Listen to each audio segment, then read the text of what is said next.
My daughter wanted to move into my house.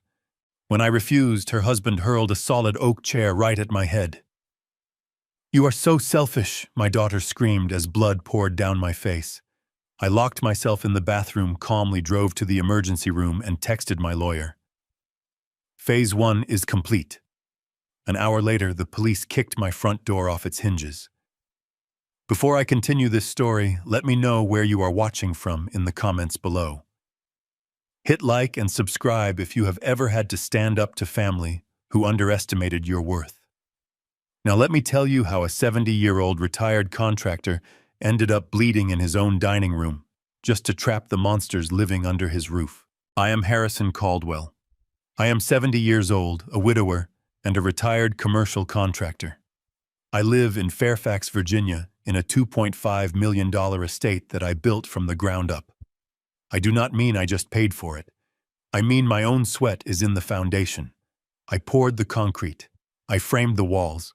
I laid every plank of the Brazilian cherry hardwood floors. This house was a promise I made to my late wife, Martha. It was our sanctuary. Since cancer took her from me a few years ago, the quiet of this big house has been my only comfort. It was a Tuesday morning, and the air was crisp. I was sitting on the wrap around front porch, drinking my black coffee, looking out over the front yard. Martha used to spend hours tending to her prize hydrangeas lining the driveway. They were blooming beautifully large clusters of blue and violet that reminded me of her every single day. I was finding peace in the silence. Then the silence was shattered. The aggressive roar of an engine ripped through the quiet neighborhood. A sleek black Range Rover came speeding around the corner, taking the turn far too wide. It was my son-in-law, Derek. He drove that expensive, heavily financed SUV like he owned the entire world, despite the fact that I knew he was drowning in car payments. He did not even slow down as he turned into my driveway. The heavy tires veered off the paved asphalt and plowed right into the flower bed. I watched in absolute horror as the heavy vehicle crushed Martha's beautiful hydrangeas, snapping the stems and grinding the delicate petals into the dark soil. He slammed on the brakes, leaving deep, muddy tire tracks across the edge of the lawn. I stood up, my grip tightening on my coffee mug. The sheer disrespect of it made my blood boil. But before I could even say a word, the passenger door flew open. Out stepped my daughter, Rachel. She did not look apologetic. She did not even look at the ruined flowers. She just marched up the front steps, her designer sunglasses pushed back on her head, holding an iced coffee. She did not say good morning.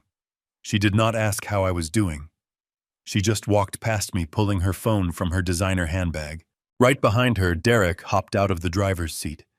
He popped the trunk and began hauling out massive, heavy suitcases. 1, 2, 3, 4, 5 oversized bags. He dragged them unceremoniously onto the porch, breathing heavily, completely, ignoring the muddy footprints his expensive loafers were leaving on the pristine wood. I stood there staring at the mountain of luggage. "What is going on here?" I asked, keeping my voice steady, though a storm was brewing inside me. Rachel turned around, sighing, as if my question was an unbelievable inconvenience. "Our landlord sold the rental house, Dad," she said, her tone completely flat. "The new owners want to renovate, so they did not renew our lease. We have nowhere else to go. We are moving in here with you." She stated it as a fact. Not a question, not a request, a declaration. There was no phone call the night before. No polite conversation asking if her grieving 70-year-old father minded having his peace disrupted. Just a sudden invasion. I looked at Derek, who was struggling to pull the 5th suitcase up the porch stairs. He did not even have the decency to look me in the eye. He just grunted and shoved the bag forward. "No," I said. My voice was not loud, but it was absolute. Rachel blinked, her perfect posture faltering for a fraction of a second. "Excuse me," I said. "No," I repeated, stepping squarely in front of the front door, blocking their path. "You are not moving in here. This is my home. You cannot just show up with your entire life packed in suitcases and expect me to open the door. You should have called. You should have asked. And even if you had, the answer would still be no." Rachel's face flushed with immediate anger. "Dad, are you serious right now? We literally have nowhere to go. We are your family. You are sitting alone in a 5-bedroom mansion. It makes zero sense for us to pay ridiculous rent somewhere else when you have all this empty space. It is not empty space to me, Rachel, I replied, fighting the urge to raise my voice. It is my home. The home I built with your mother. I like my peace. I like my routine. I am not turning my sanctuary into a boarding house for you and your husband. Derek dropped the handle of the suitcase he was holding. He puffed out his chest, stepping forward to close the distance between us. He was a younger man, taller than me, and he tried to use his physical presence to intimidate me. But I had spent 40 years on commercial construction sites dealing with men twice his size and 10 times as tough. I did not move a single inch. Are you kidding me right now, Harrison? Derek sneered, his voice dripping with venom. You are a 70-year-old man living alone in a massive house that you do not even use. You just rattle around in here by yourself. Stop being so selfish. We need a place to stay. Selfish. I looked at this boy, this entitled kid who drove a car he could barely afford, standing on the porch I built, calling me selfish. I worked 70-hour weeks for 40 years to afford this life. I paid cash for every brick and every beam. I paid for Rachel's Ivy League education in full so she would not start her life in debt. I paid for the extravagant wedding you two demanded. And now you destroy my late wife's garden, march up to my door, and call me selfish. Derek glared at me, his face turning a dark shade of crimson. He aggressively grabbed the heaviest suitcase, hauling it upward with a violent yank. Instead of carrying it over the threshold, he deliberately dropped it right onto the Brazilian cherry hardwood floor of the entryway. The heavy metal wheels and hard plastic shell slammed into the wood with a sickening crunch. I winced as the sound echoed through the quiet house. I knew without even looking that he had just left a deep, permanent gouge in the floorboards I had installed and polished with my own 2 hands. He did it on purpose. It was a show of dominance, a petty, destructive act to let me know he did not respect me or the things I valued. Oops, Derek said, a nasty, mocking smirk spreading across his face. Slipped. My hands curled into tight fists. I could feel the adrenaline pumping through my veins. Every instinct I had honed over decades of hard work told me to grab him by his expensive collar and throw him physically off my property. I wanted to drag him down the steps and toss him right into the mud he had tracked across my lawn. I stepped right up to Derek, my face inches from his. Pick that bag up, I said, my voice dropping to a dangerous, quiet rumble. Pick it up, turn around, and get off my property before I call the police and have you arrested for trespassing. Derek scoffed, but I saw a flicker of hesitation in his eyes. He realized I was not the frail pushover old man he thought I was. But before he could respond, the dynamic suddenly shifted. Rachel pushed past Derek. The cold, entitled demeanor vanished in an instant. Her face crumbled, her eyes filling with sudden, desperate tears. She fell to her knees right there on the scratched hardwood floor, grabbing my hand with a grip so tight it hurt. "Dad, please," she sobbed, her voice breaking into a hysterical, breathless panic. "Please, you do not understand. You have to let us stay here. If you do not let us in, they are going to kill Derek." The words hit me like a physical blow. The anger drained out of me, replaced by a sudden, icy shock. I froze, staring down at my weeping daughter. The tears looked real. The terror in her voice sounded genuine. I looked from Rachel to Derek, who had suddenly grown very pale and was looking away, refusing to meet my gaze. The mention of a death threat paralyzed me. My mind raced. Who was going to kill him? What kind of trouble had they brought to my doorstep? Despite the disrespect, despite the ruined flowers and the scratched floor, she was still my daughter. Martha's dying wish had been for me to protect her. And in that split second of hesitation, a father's instinct overrode a man's pride. I did not know it then, but agreeing to let them through that door was the biggest mistake of my life. I was letting the enemy inside my gates. I stepped back, dropping my hand. Derek shoved past me, dragging his heavy luggage over the threshold. The hard wheels ground against the cherry wood, leaving a trail of scuffs. Rachel followed without a word of thanks. She simply walked straight toward the kitchen, not looking back, tossing her expensive handbag onto the granite island. I closed the door, the lock clicking like a prison gate. I followed them into the dining room, anchored by a custom solid oak table Martha and I had picked out. Derek stood next to it, hands on his hips, looking around with blatant entitlement. He did not look like a man fearing for his life. "You have all this space," Derek muttered. He aggressively kicked the leg of the oak dining table with his leather loafer. "It makes absolutely no sense. You are a 70-year-old man living alone in a 5-bedroom mansion. Stop being so selfish. We deserve to be here just as much as you do." My jaw clenched. I took a deliberate step toward him. "Do not ever kick my furniture," I said, my voice dangerously low. "And do not ever call me selfish in the house my sweat paid for. I paid $200,000 in cash for Rachel to earn her Ivy League degree. I wrote a check for $100,000 for that lavish wedding you insisted on having. I gave you every head start a father could possibly give." Derek scoffed, crossing his arms. "Oh, here we go again. The grand tale of the hard-working contractor." He rolled his eyes, his tone dripping with absolute condescension. "We get it, Harrison. You worked with your hands. You got dirt under your fingernails. But the world has moved on. Blue-collar money does not buy class, and it clearly does not buy empathy. We are talking about my life here." I turned to Rachel. She stood by the refrigerator, letting her husband speak to me like a stray dog. "If your life is in danger," I said, maintaining my composure, "then tell me exactly who is threatening you. Who wants to kill you, Derek?" Rachel stepped forward, her face twisting into a mask of desperate sorrow. "It is his tech startup dad," she said, her voice trembling. The launch failed. The investors pulled out, and Derek had to take out a bridge loan to keep the servers running.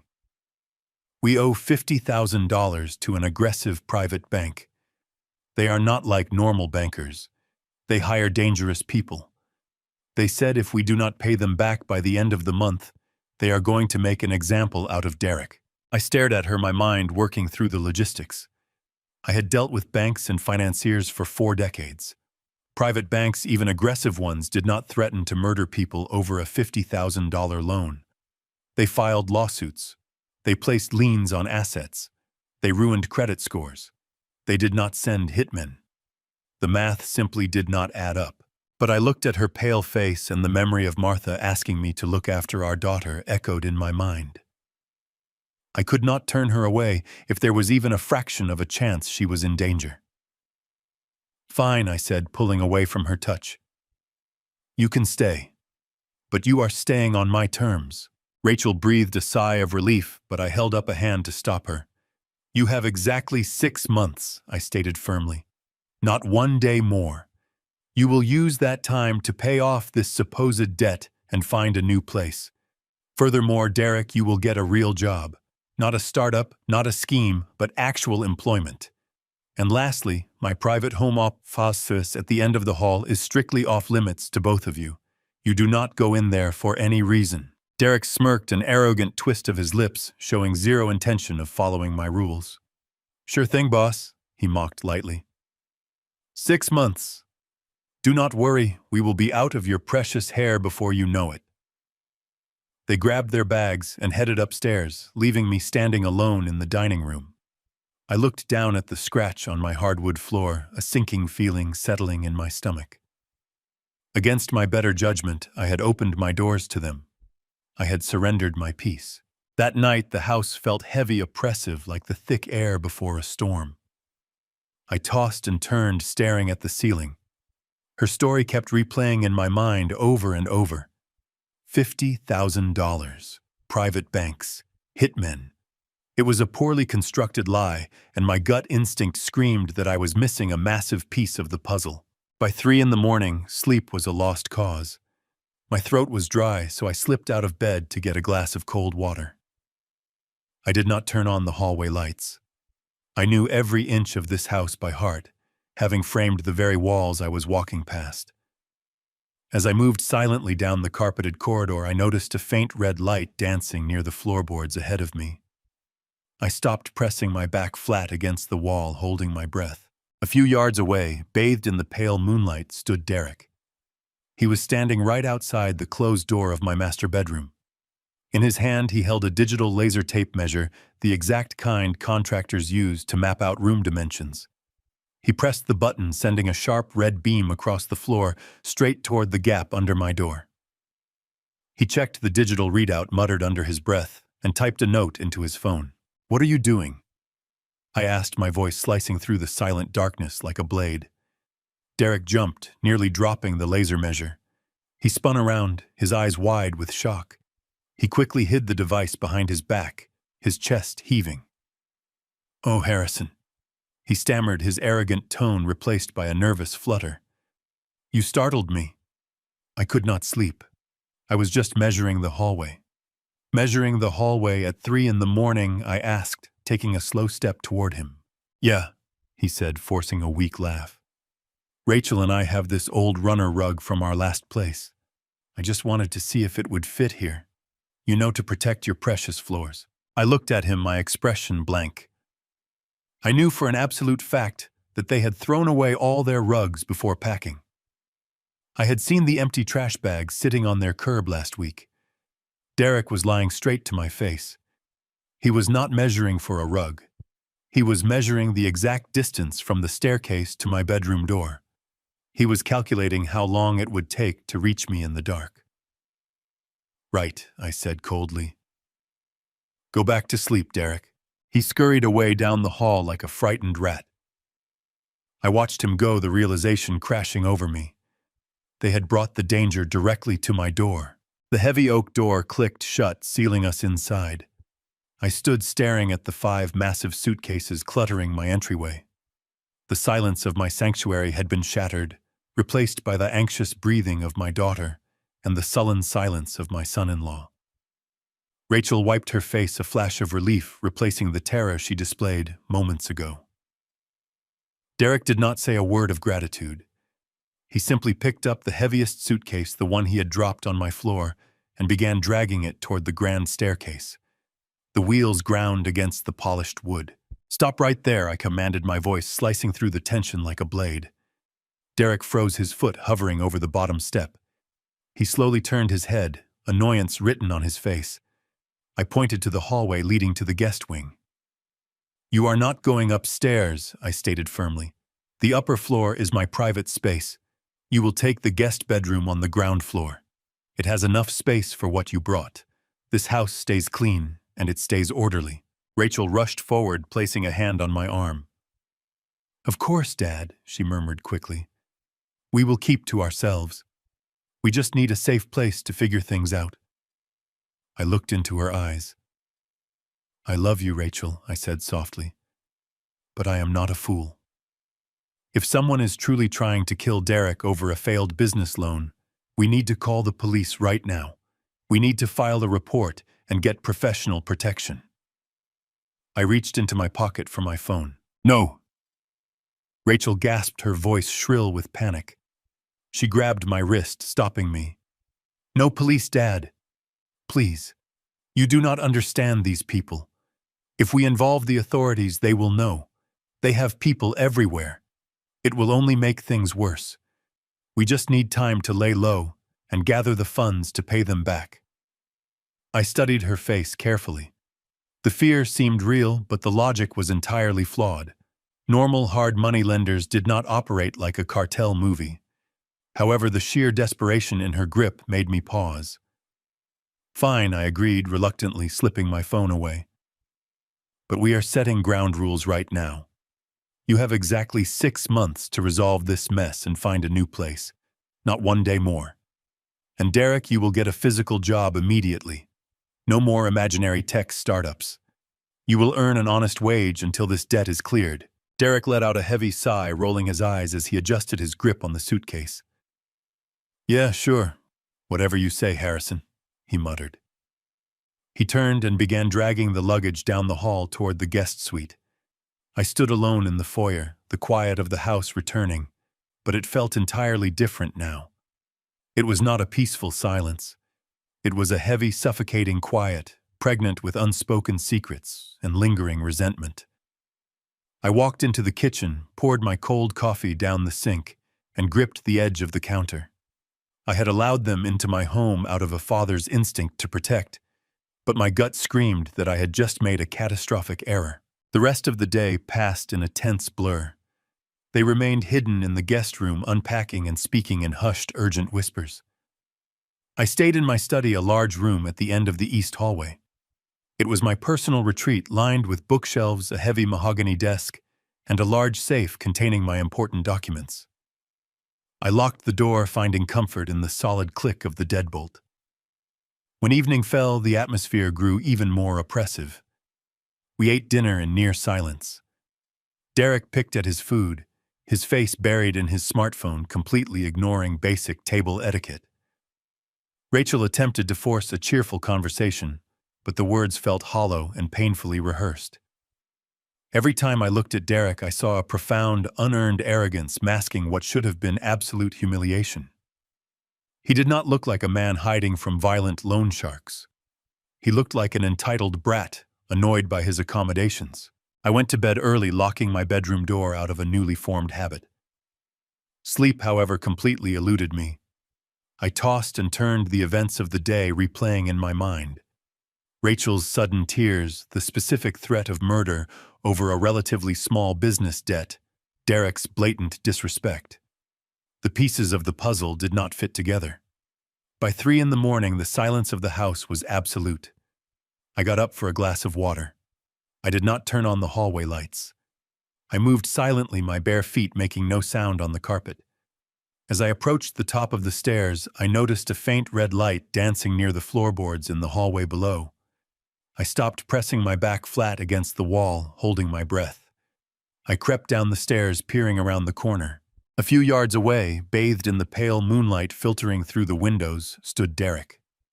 He was standing directly outside the closed door of my private study. In his hand, he held a digital laser tape measure.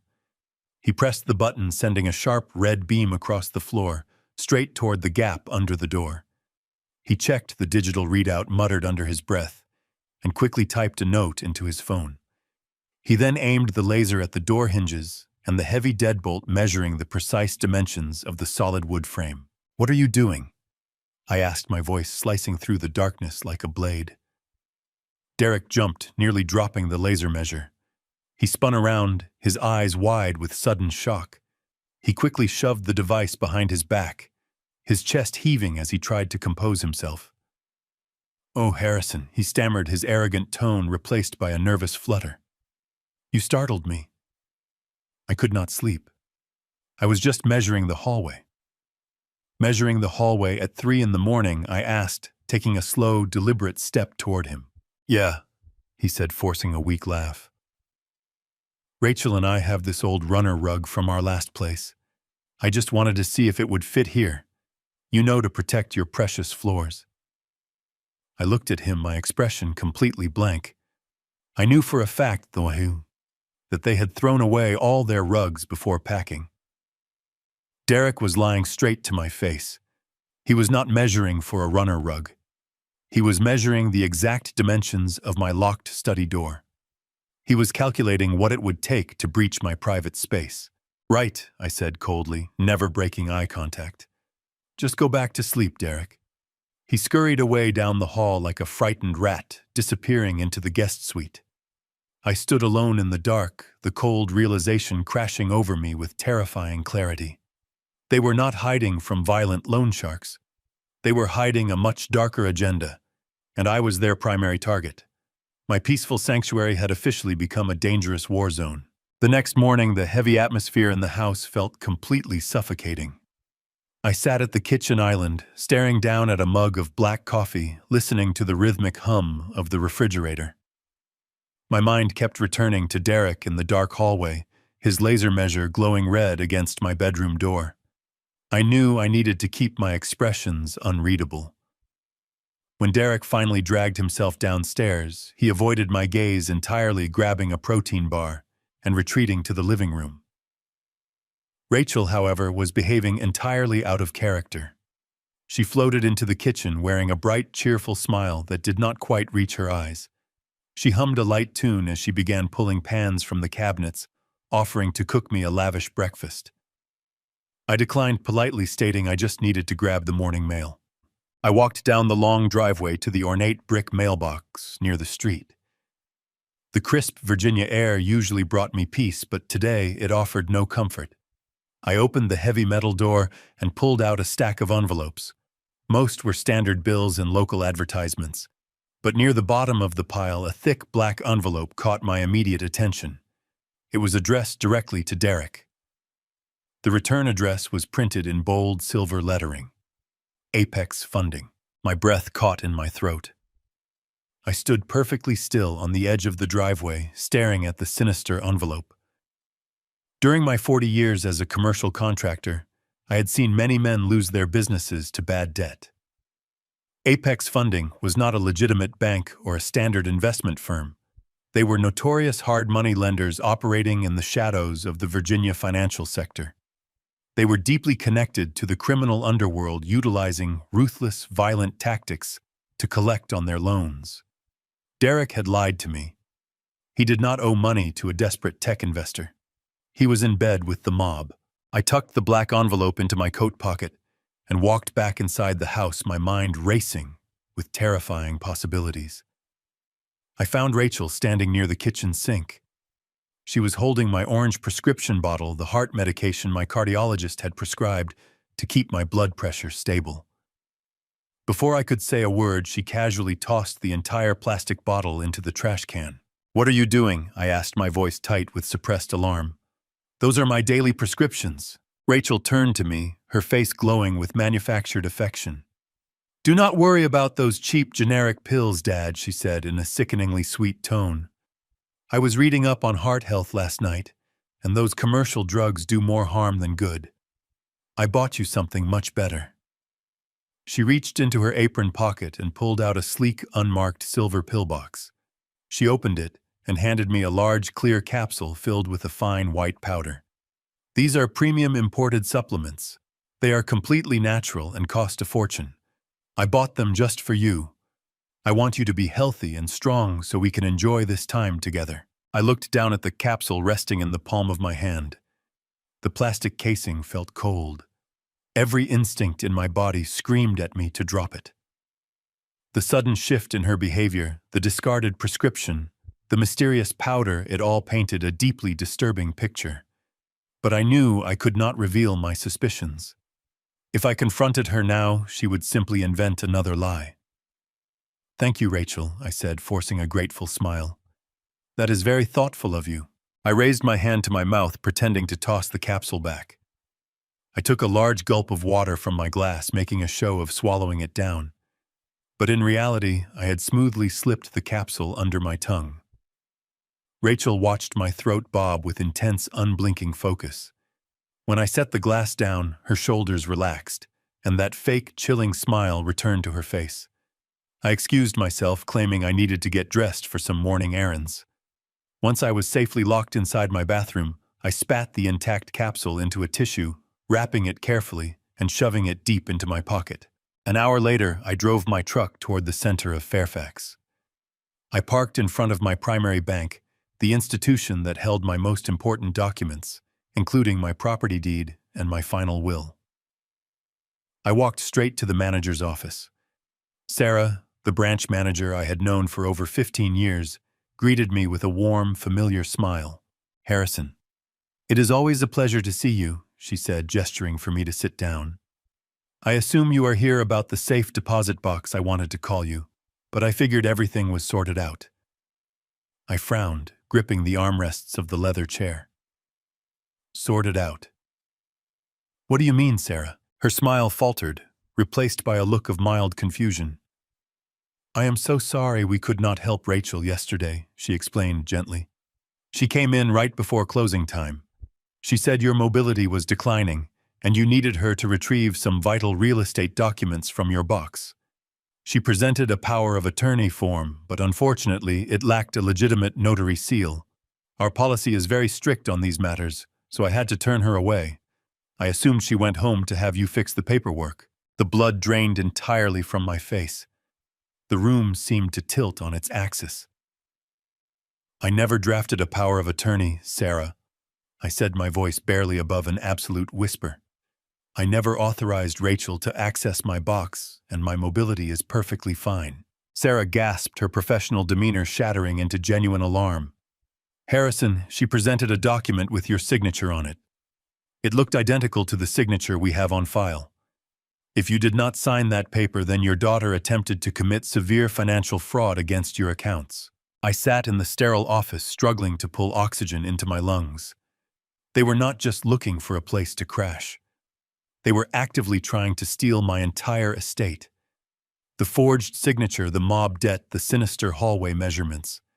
It was a coordinated, deliberate attack on everything I had spent my life building.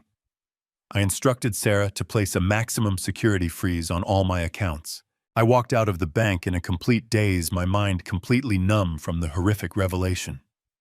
I climbed into my heavy truck, locked the doors tightly, and slowly pulled out the tissue containing the capsule. Using my thumbnails, I carefully pried the halves apart. I brought the open capsule directly to my nose and took a shallow sniff. The scent was revolting. It smelled sharp, metallic, and heavily chemical, like a toxic industrial solvent. My stomach churned violently as the horrific reality finally set in. I was sharing my home with two desperate people actively planning my murder. They wanted a deadly game, but they severely underestimated the man they were trying to eliminate. I did not return home immediately. Instead, I drove my truck across county lines to a private toxicology laboratory in Alexandria. I had used their services years ago for corporate drug testing on my construction sites. I walked into the sterile, brightly lit reception area and asked to speak directly with the head toxicologist. I placed a crisp $100 bill on the counter alongside the wrapped tissue containing the capsule. I told him I needed a chemical breakdown of the powder inside, and I needed it immediately. He told me an expedited analysis would take a few hours. I sat in the waiting room drinking terrible vending machine coffee, feeling the cold weight of betrayal settling deep into my bones. My own daughter. The girl I had taught to ride a bicycle. The girl I had walked down the aisle. She was actively participating in a plot to end my life. After 3 agonizing hours, the toxicologist called me into his office. His face was grave. He placed a printed report on his desk and looked at me with genuine concern. The powder in that capsule was not a dietary supplement. It was a highly concentrated synthetic compound designed to trigger a massive rapid spike in blood pressure. If a man of my age and medical history ingested that amount, it would almost certainly induce a fatal myocardial infarction. A heart attack. It would look completely natural to any standard medical examiner. They were not trying to slowly poison me. They were trying to execute a precise, untraceable assassination. I thanked the doctor, folded the report into my breast pocket, and walked out to my truck. My hands were shaking, not from fear, but from a profound, terrifying rage. I pulled out my phone and dialed Gregory Holt. Gregory was not just my attorney. He was a former prosecutor and one of the sharpest legal minds in Virginia. We had fought many battles together. I told him I needed an emergency meeting. We met at a quiet, dimly lit booth in the back of a local steakhouse. I slid the toxicology report and the notes from my bank visit across the polished mahogany table. Gregory read through the documents, his expression hardening with every passing second. He took off his reading glasses and rubbed the bridge of his nose. "Harrison," he said, his voice hushed and urgent. "This is attempted murder and felony fraud. We need to call the authorities right now. We need to get a police escort to your house and throw them out onto the street." I shook my head, my jaw clenched so tight my teeth ached. "If we call the police right now, what exactly happens, Gregory?" I asked. "Rachel will cry. Derek will play dumb. They will claim they bought the supplements online and had no idea they were dangerous. They will claim the forged power of attorney was a misunderstanding, that I had verbally given them permission and simply forgot. The police will take a report, but they will not arrest them tonight without hard, irrefutable proof of intent." Gregory sighed heavily, leaning forward. You are right. Without a recorded confession or a direct violent action, a savvy defense attorney will spin this as a tragic misunderstanding. But Harrison, you cannot go back to that house. You cannot sleep under the same roof as two people actively plotting your murder. We have to evict them immediately. Evict them! I scoffed, a bitter laugh escaping my lips. I want them gone today.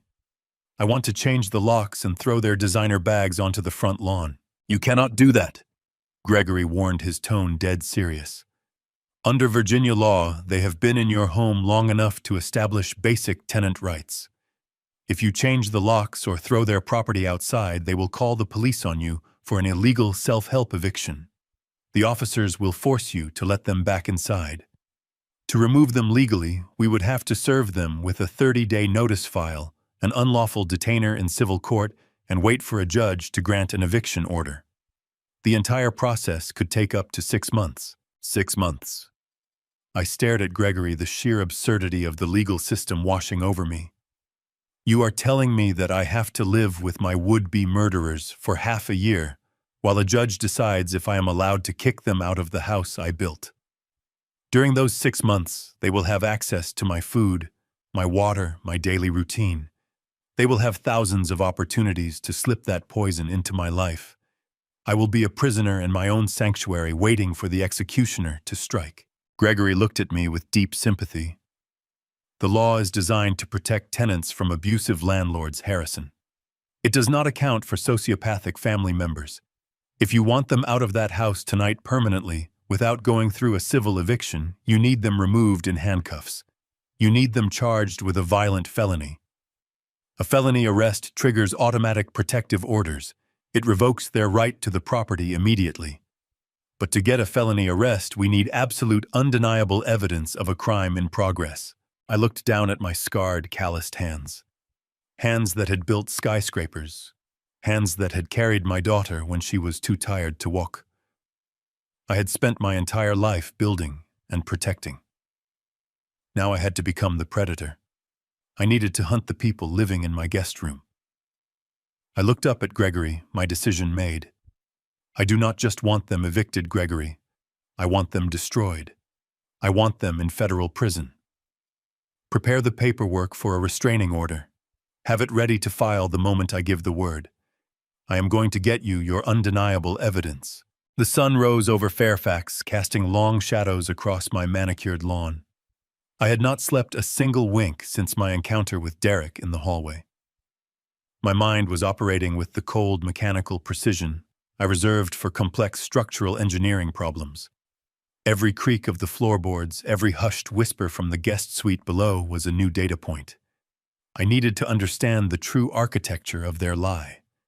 I brewed my coffee in absolute silence, stepping out onto the porch to collect the morning mail. The crisp Virginia air usually brought clarity, but today it felt incredibly heavy with impending dread. I opened the ornate brick mailbox and pulled out a thick stack of envelopes. Shuffling through the standard utility bills and local advertisements, my hands suddenly stopped. Nestled near the bottom of the pile was a thick, dark envelope addressed directly to Derek. The return address was printed in bold silver lettering that sent a sharp chill straight down my spine. Apex Funding. During my 40 years as a commercial contractor, you hear countless whispers on job sites. You quickly learn the names of specific financial institutions that legitimate businessmen avoid at all costs. Apex Funding was not a traditional bank or a standard investment firm. They were notorious hard money lenders operating in the darkest shadows of the financial sector, deeply connected to the criminal underworld. They did not issue polite collection notices or make courtesy phone calls. They utilized ruthless, violent tactics to collect on their debts. The story Rachel had spun about a failed tech startup and a simple business loan was a complete fabrication. Derek had borrowed money from people who broke legs and ruined lives. He was deeply in bed with the mob. I tucked the sinister envelope into my coat pocket and walked back inside, my mind racing with terrifying possibilities. As I entered the kitchen, Rachel was standing by the marble island. She was behaving entirely out of character, floating around the room with a bright, cheerful smile that did not quite reach her cold eyes. She hummed a light tune, pouring a glass of freshly squeezed orange juice. Then I watched in absolute disbelief as she picked up my orange prescription bottle. It was the vital heart medication my cardiologist had prescribed to keep my blood pressure stable. Without a second of hesitation, Rachel casually tossed the entire plastic bottle directly into the trash can. "What are you doing?" I asked, my voice tight with suppressed alarm. "Those are my daily prescriptions." Rachel turned to me, her face glowing with manufactured affection. "Do not worry about those cheap, generic pills, Dad," she said in a sickeningly sweet tone. "I was reading up on heart health last night, and those commercial drugs do more harm than good. I bought you something much better." She reached into her apron pocket and pulled out a sleek, unmarked silver pillbox. She opened it and handed me a large, clear capsule filled with a fine, granular white powder. "These are premium imported supplements," she continued smoothly. "They are completely natural and cost an absolute fortune. I bought them just for you. I want you to be healthy and strong so we can enjoy this time together." I looked down at the capsule resting in the palm of my hand. The plastic casing felt unnervingly cold against my skin. Every survival instinct in my body screamed at me to drop it immediately. The sudden, drastic shift in her behavior, the discarded prescription, the mysterious white powder. It all painted a deeply disturbing, terrifying picture. But I knew I could not reveal my suspicions right now. If I confronted her, she would simply invent another lie and cover her tracks completely. "Thank you, Rachel," I said, forcing a grateful, oblivious smile. "That is very thoughtful of you." I raised my hand to my mouth, pretending to toss the capsule to the back of my throat. I took a large gulp of orange juice, making an exaggerated show of swallowing it down. But in reality, with the desperate sleight of hand of a man fighting for his life, I had smoothly slipped the capsule under my tongue. Rachel watched my throat bob with intense, unblinking focus. When I set the glass down, her shoulders visibly relaxed, and that fake, chilling smile returned to her face. I excused myself, claiming I needed to get dressed for some morning errands. Once I was safely locked inside my master bathroom, I spat the intact capsule into a tissue, wrapping it carefully and shoving it deep into my pocket. I needed answers, and I needed to secure the assets I had worked my entire life to build. An hour later, I drove my heavy truck toward the center of Fairfax. I parked in front of my primary bank, the institution that held my most important financial documents, my retirement accounts, and my final will inside a maximum security safe deposit box. I walked straight to the branch manager's office. Sarah, a woman I had known and done business with for over 15 years, greeted me with a warm, familiar smile. "Harrison, it is always a pleasure to see you," she said, gesturing for me to sit down in the leather chair across from her mahogany desk. "I assume you are here about the safe deposit box. I wanted to call you earlier, but I figured everything was sorted out." I frowned, my hands gripping the armrests tightly. "Sorted out? What do you mean, Sarah?" Her smile faltered instantly, replaced by a look of genuine, mild confusion. "I am so sorry we could not help Rachel yesterday," she explained gently, her tone completely professional. "She came in right before closing time. She told me your mobility was rapidly declining and that you needed her to retrieve some vital real estate documents from your box. She presented a formal power of attorney, but unfortunately, it lacked a legitimate notary seal. Our policy is very strict on these matters, so I had to turn her away. I assumed she went home to have you fix the paperwork." The blood drained entirely from my face.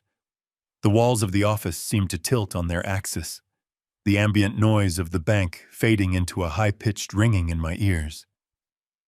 "I never drafted a power of attorney, Sarah," I said, my voice dropping to a harsh, breathless whisper. "I never authorized Rachel to access my box, and my mobility is perfectly fine." Sarah gasped, her professional demeanor shattering into absolute alarm. "Harrison, she presented a legal document with your signature on it. It looked identical to the signature we have on file. If you did not sign that paper, then your daughter attempted to commit severe financial fraud against your accounts." I sat in the sterile office, struggling to pull oxygen into my lungs. They were not just looking for a place to crash. They were actively trying to steal my entire estate. The forged signature, the mob debt, the sinister hallway measurements. It was a coordinated, deliberate attack on everything I had spent my life building. I instructed Sarah to immediately place a maximum security fraud freeze on all my accounts, revoking any and all authorized user access regardless of the documentation presented. I walked out of the bank in a complete daze, my mind completely numb from the horrific revelation. I climbed into my heavy truck, locked the doors tightly, and started the engine to mask the sound of my own erratic breathing. I slowly pulled out the tissue containing the capsule Rachel had given me. Using my thumbnails, I carefully pried the two plastic halves apart. I brought the open capsule directly to my nose and took a shallow sniff. The scent was revolting. It did not smell like vitamins or herbal supplements. It smelled sharp, metallic, and heavily chemical, like a toxic industrial solvent. My stomach churned violently as the horrific reality finally set in. I was sharing my home with two desperate people actively planning my murder. They wanted a deadly game, but they severely underestimated the man they were trying to eliminate. I did not return to my house. Instead, I put my heavy truck in gear and drove straight across county lines toward Alexandria. My destination was a private toxicology laboratory I had utilized years ago for corporate drug testing on my commercial construction sites. The drive was a blur of suffocating anxiety. I parked in the sterile lot and walked through the heavy glass doors into the brightly lit reception area. The facility smelled of bleach and antiseptic, a stark contrast to the metallic stench of the capsule burning a hole in my pocket. I demanded to speak directly with the head toxicologist, a man named Dr. Eris. When he finally appeared in the lobby, looking exhausted, I did not offer pleasantries. I placed a crisp $100 bill on his pristine counter, next to the wrapped tissue containing the capsule Rachel had handed me that morning. I told him I needed a comprehensive chemical breakdown of the granular white powder inside that plastic casing, and I needed the results immediately. He looked at the cash, then at my unyielding expression, and agreed to expedite the analysis process. He told me the expedited testing would take a few agonizing hours. I sat alone in the empty waiting room, staring blankly at the faded beige walls. I purchased a cup of bitter coffee from a humming vending machine in the corner, but I could not bring myself to take a single sip. My mind was consumed by a dark, swirling storm of absolute betrayal. This was my own daughter. This was the little girl I had taught to ride a bicycle in our driveway. This was the young woman I had proudly walked down the aisle, the child I had protected and provided for her entire life.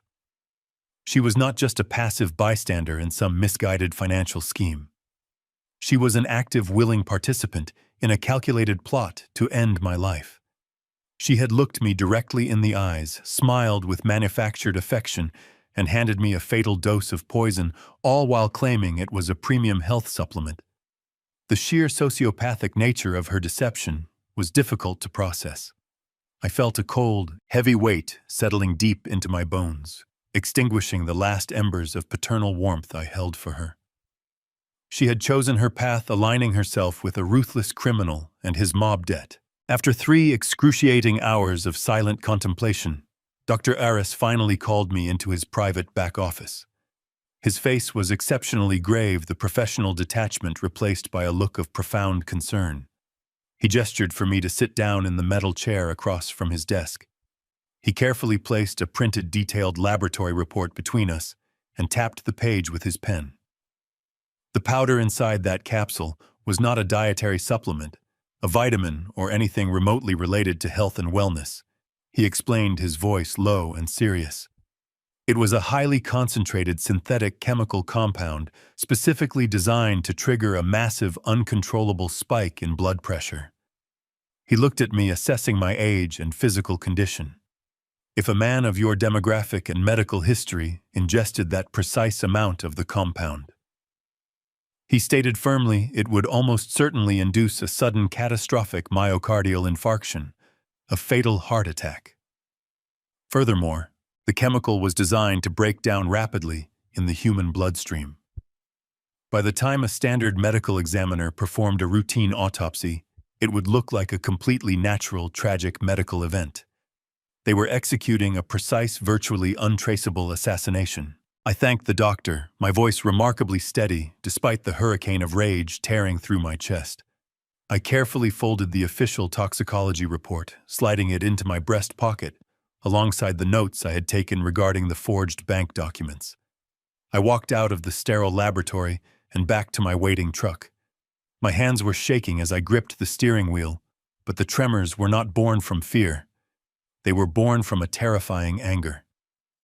I pulled out my mobile phone and immediately dialed Gregory Holt. Gregory was not just my personal attorney. He was a former county prosecutor and one of the sharpest, most aggressive legal minds in the state of Virginia. We had fought many difficult corporate battles together over the decades. When he answered, I skipped the standard greetings entirely. I told him I had a situation of life and death, and I needed an emergency face-to-face meeting right now. We met an hour later at a quiet, dimly lit booth, tucked away in the back corner of a local upscale steakhouse in downtown Fairfax. The lunch rush had ended, leaving the restaurant mostly empty and perfectly suited for a discreet, confidential conversation. I did not bother ordering food or a drink. I simply reached into my pocket and slid the folded toxicology report across the polished mahogany table. Then I detailed the terrifying morning I had experienced. I explained the black envelope from Apex Funding, the notorious mob-connected hard money lenders. I described the forged power of attorney document Rachel had used to try and breach my secure safe deposit box. Finally, I pointed to the lab report detailing the lethal heart-stopping compound she had attempted to feed me under the guise of a loving daughter. Gregory read through the documents meticulously, his seasoned expression hardening into a mask of pure professional fury with every passing second. He took off his silver reading glasses, rubbed the bridge of his nose, and looked at me. "Harrison," he said, his voice hushed and incredibly urgent. "This is attempted murder and felony financial fraud. We need to call the authorities right now. We need to get a police escort directly to your house and throw them out onto the street." I shook my head, my jaw clenched tightly. "If we call the police now, Rachel will cry. Derek will play the innocent husband. They will claim they bought those supplements online from an untrusted vendor and had absolutely no idea they were dangerous. The police will take a basic report, but they will not arrest them tonight without hard, irrefutable proof of their malicious intent." Gregory sighed heavily. "You are right," he admitted. "But Harrison, you cannot go back to that house. We have to formally evict them immediately." "Evict them," I scoffed bitterly. "I want to change the locks and throw their luggage onto the lawn today." "You absolutely cannot do that," Gregory cautioned. "Under Virginia law, they have established squatter and tenant rights. A civil eviction could easily take up to 6 full months. 6 months. I stared at him, the terrifying absurdity of the legal system washing over me. I would be a helpless prisoner in my own sanctuary waiting for the executioner to strike. "To remove them tonight, you need them removed in handcuffs for a violent felony," Gregory explained to me quietly. I looked down at my scarred, calloused hands on the table. To survive, I had to become the predator. "I am going back to that house," I stated firmly, "and I am going to get your undeniable evidence tonight." I left the steakhouse with a cold, absolute clarity that I had not felt since my days managing high-stakes construction sites. I drove back to my sprawling estate, my mind constructing the blueprint of my trap. When I walked through the front door, I forced my facial muscles to relax, painting on the expression of a tired, accommodating father. Rachel was in the kitchen, casually flipping through a magazine. Derek was lounging on my custom sofa, his feet propped disrespectfully on the mahogany coffee table. I took a slow, deep breath, mentally preparing myself for the difficult performance ahead. I had to strictly convince them that their poisonous, fabricated reality was working perfectly without a single hitch. I walked into the room, letting out a heavy, exaggerated sigh. "Listen to me, both of you," I said, making sure my tone sounded weary and defeated. "I know things have been incredibly tense since you arrived. I am not used to sharing my space, and I know I have been difficult." Rachel looked up, feigning a look of sympathetic concern. "Oh, Dad, you have not been difficult," she lied smoothly. "We are just so grateful to be here." I nodded, playing the fool to perfection. "Well, I think we all need a little breathing room," I continued. "My old fishing buddy invited me down to Chesapeake Bay for the weekend. We are going to take his boat out, do some deep-sea fishing, and just disconnect for a few days. I will be leaving first thing tomorrow morning and will not be back until late Sunday night." The change in their body language was instantaneous and deeply sickening. Derek actually sat up, a genuine spark of excitement flashing in his eyes before he quickly masked it. Rachel rushed over and threw her arms around my neck. "That sounds completely wonderful, Dad," she cooed, pressing a fake kiss to my cheek. "You deserve a relaxing getaway. Do not worry about a thing here. We will hold down the fort." "I am sure you will," I thought, suppressing the urge to shove her away. I spent the rest of the evening packing a canvas duffel bag with fishing gear, waterproof boots, and heavy sweaters. I made a grand show of loading my truck the next morning, waving goodbye to my daughter and son-in-law as they stood on the front porch performing the roles of grateful children. I pulled out of the long driveway and drove away. But I did not head east toward the coast. Instead, I drove 10 miles to a deserted commercial parking lot and waited. I pulled out my secure phone and made a call to an old friend named Jackson. Jackson and I had worked together on several high-security government contracts over the decades. He was an ex-military intelligence officer who now ran an elite private security firm catering to corporate executives. I had called him late last night to explain the dire situation, and he had mobilized his best technical crew immediately. 30 minutes later, a plain, unmarked gray utility van pulled into the parking lot and parked directly next to my truck. Jackson rolled down his window, handing me a small digital tracker. I had slipped a GPS bug into the lining of Rachel's expensive handbag before I left the house. We watched the glowing dot on the screen. We waited for 2 agonizing hours before the tracking dot finally moved. Rachel and Derek were leaving the estate, heading toward a high-end shopping district in Fairfax. They were undoubtedly celebrating their newfound freedom, spending money they did not have while they plotted my demise. Once they were several miles away, I signaled Jackson. We drove in tandem back to my property. I used my physical keys to bypass the alarm system, leading Jackson and his 2 silent technicians inside. We had a tight 60-minute window to complete the operation. The technicians moved with breathtaking military precision. They did not carry bulky cameras or obvious wires. They carried small, completely mundane objects: standard white USB wall chargers, smoke detectors, a digital alarm clock. Jackson explained that these were military-grade cloud-based recording devices. They recorded in high definition, captured crystal-clear audio, and transmitted the encrypted feed directly to a secure server. They required no internal batteries as they drew their power directly from the electrical outlets. I directed the first technician to the main living room. He quickly swapped out the standard wall outlet cover near the television with a dual USB charging port. It offered a perfect, unobstructed view of the entire seating area. The second technician moved to the kitchen, replacing a ceiling smoke detector with an identical unit that contained a microscopic 360-degree camera. It covered the marble island, the refrigerator, and the exact spot where Rachel had thrown away my life-saving medication. Finally, I led Jackson down the hall to my private study. This was the most critical location. This was the room Derek had been measuring in the dead of night. Jackson replaced the digital clock on my mahogany desk with a specialized unit aiming the hidden lens directly at my heavy metal safe. He then installed a secondary USB charger near the doorframe to capture the face of anyone attempting to pick the lock or breach the heavy wood. The entire installation took 45 minutes. We left no trace of our presence. Not a speck of drywall dust, not a single footprint on the carpet. I locked the front door, feeling a profound sense of shifting power.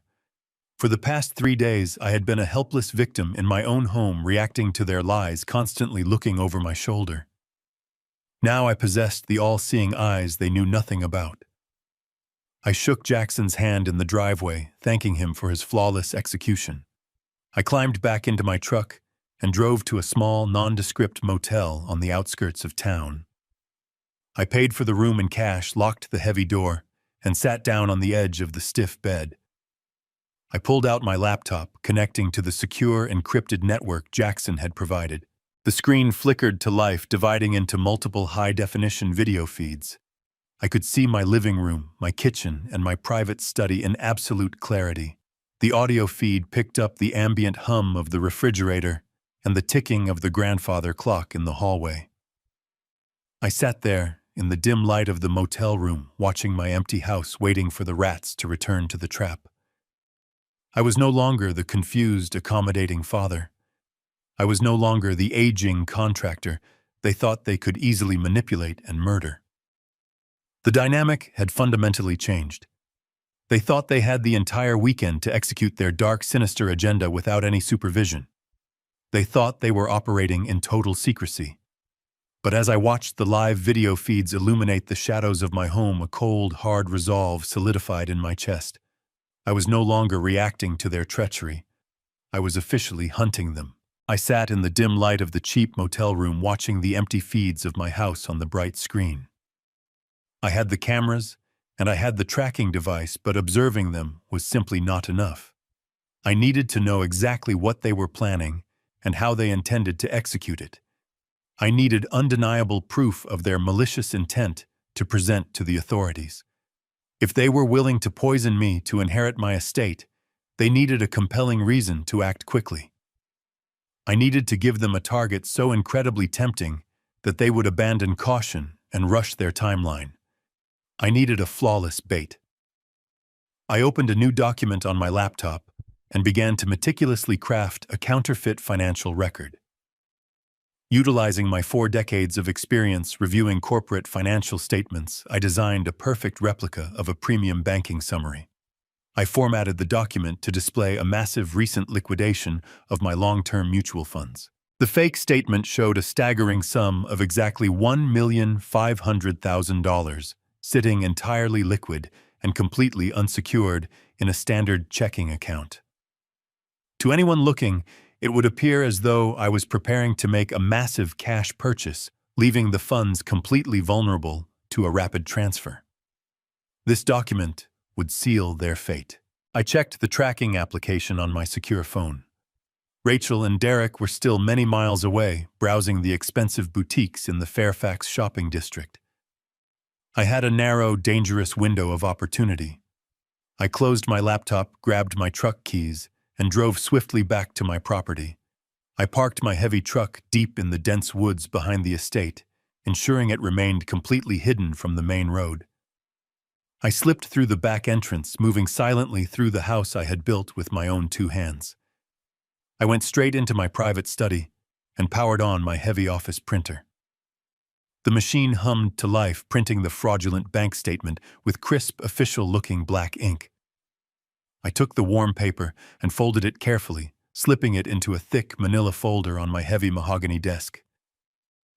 I intentionally left the top right corner of the document protruding just enough to clearly display the massive account balance and the routing numbers.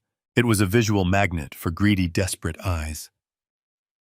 I turned off the printer, walked out of the study, and engaged the heavy brass deadbolt. I tested the handle firmly to ensure it was securely locked. I then slipped back out the rear door and returned to my hidden truck, driving safely back to the motel before they ever realized I had returned. Back in the sterile confines of the motel room, I positioned my tablet on the small desk and prepared for a very long evening. The sun slowly dipped below the tree line, plunging my empty house into deep, menacing shadows. On the screen, the high-definition infrared cameras automatically adjusted, rendering the dark rooms in crisp, glowing detail. At 8 o'clock, the front door finally swung open. Rachel and Derek returned, their arms heavily laden with expensive designer shopping bags. They moved through the spacious living room, completely unaware of the invisible lens tracking their every single movement. I watched them eat a lavish dinner they had ordered, drinking expensive wine and laughing together without a care in the world. It was a sickening, infuriating display of entitlement and deceit. They truly believed I was shivering on a cold boat in the Chesapeake Bay, leaving my entire estate completely unguarded. As the long hours ticked by, the massive house grew completely quiet. At 10 o'clock, they retreated to the guest suite for the night. I did not move from my uncomfortable chair. I kept my eyes locked entirely on the live feed, displaying the dark hallway outside my private study. I knew Derek could not resist the overwhelming temptation. I knew the locked door was an invitation he simply had to accept. The digital clock on my tablet screen ticked to exactly midnight. The house was shrouded in absolute unbroken silence. Suddenly, a shadow shifted at the far end of the long hallway. Derek stepped into the clear frame, dressed entirely in dark clothing. He moved with practiced, deliberate stealth, making absolutely no sound as he approached the heavy oak door of my study. Rachel followed closely behind him, clutching a small tactical flashlight in her trembling hand. Derek knelt gracefully in front of the locked brass handle. He reached into his pocket and pulled out a small black leather pouch. He unrolled it slowly, revealing a professional set of steel lockpicks. My jaw clenched violently as I watched my son-in-law skillfully insert the tension wrench into my secure deadbolt. He was not a failed tech entrepreneur struggling to pay a business loan. He was an experienced, highly calculated criminal. Within 30 agonizing seconds, the heavy lock clicked with a sickening thud. Derek slowly pushed the door open, stepping confidently into my private sanctuary. Rachel slipped in right behind him, softly closing the door to avoid arousing any external suspicion. The hidden camera installed inside the digital clock on my desk captured their faces perfectly.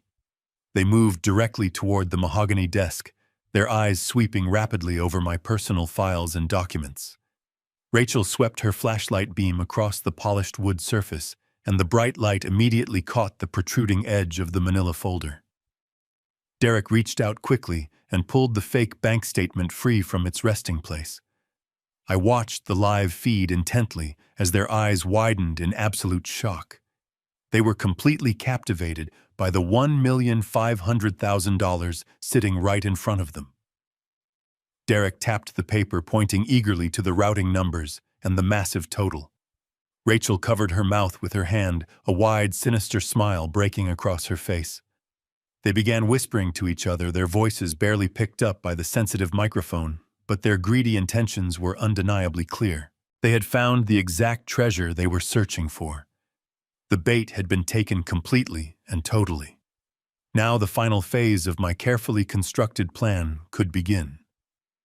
They had broken into my locked room, and they had found the fraudulent money. They were about to make a fatal mistake. I turned the volume up on my tablet, pressing the speaker close to my ear. Derek traced the printed ink with his finger, his voice shaking with pure adrenaline. "Look at this, Rachel," he muttered. "It is completely unsecured. If we can initiate the wire transfer by tomorrow morning, we will have more than enough to pay off Apex funding and disappear for good." Rachel leaned in, her eyes gleaming with cold malice. "But we have to act fast," she whispered back. "He comes back on Sunday. We need to make sure he takes his new supplement the moment he walks through the front door. Once he has his little heart attack, the money is ours." I recorded every single syllable, smiling in the darkness of the motel room. My trap had snapped shut perfectly. I sat frozen in the stiff chair of that cheap motel room, the glowing screen of my tablet illuminating the dark space around me. For a fleeting fraction of a second, a profound and agonizing sorrow washed over my soul. This was my flesh and blood standing in my private sanctuary, conspiring to end my existence for a sum of money. My heart physically ached remembering the little girl who used to hold my hand while we walked through the hardware store, marveling at the aisles of tools and lumber. I wondered exactly when that innocent child had died, replaced by the calculating, ruthless woman currently standing on my screen. But that brief wave of grief evaporated almost as quickly as it had arrived. The sorrow was completely consumed by a cold, radiating fury. My heart turned to absolute ice.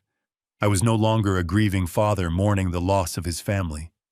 I was a man fighting for his literal survival, watching two desperate predators seal their own inevitable fate. The hidden camera Jackson had installed inside the digital clock performed flawlessly. The high-definition infrared feed captured every bead of sweat forming on Derek's forehead, every nervous twitch of Rachel's hands. More importantly, the audio was crystal clear. The sensitive microphone picked up their frantic whispers, broadcasting their darkest secrets directly into my quiet motel room. I leaned closer to the speaker, unwilling to miss a single syllable of their damning confession.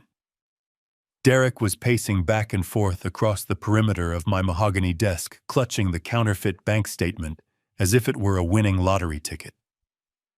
"We have to do it this weekend, Rachel," he urged, his voice trembling, with a mixture of raw panic and sudden greed. "We cannot wait any longer. I do not just owe $50,000. You know the truth.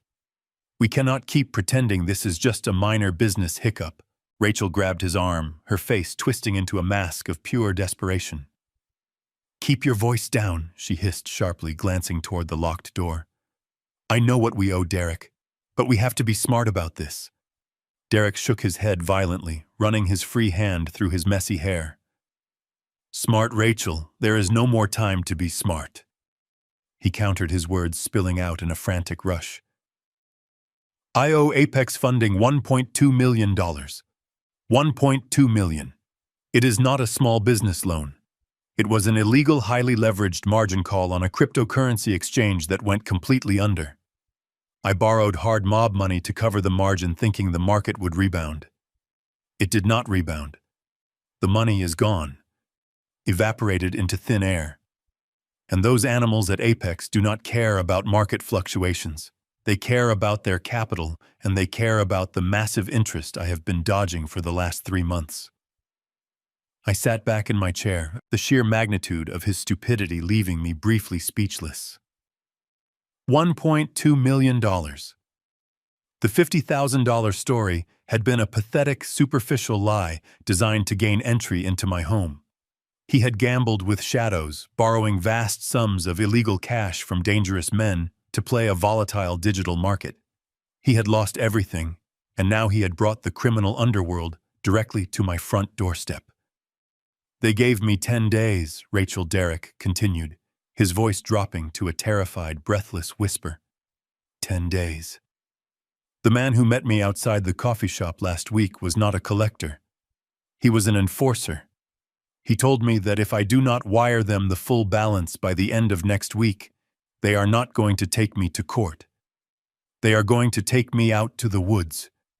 They will kill me, Rachel. They will kill both of us, just to make a point to their other debtors. We are out of options."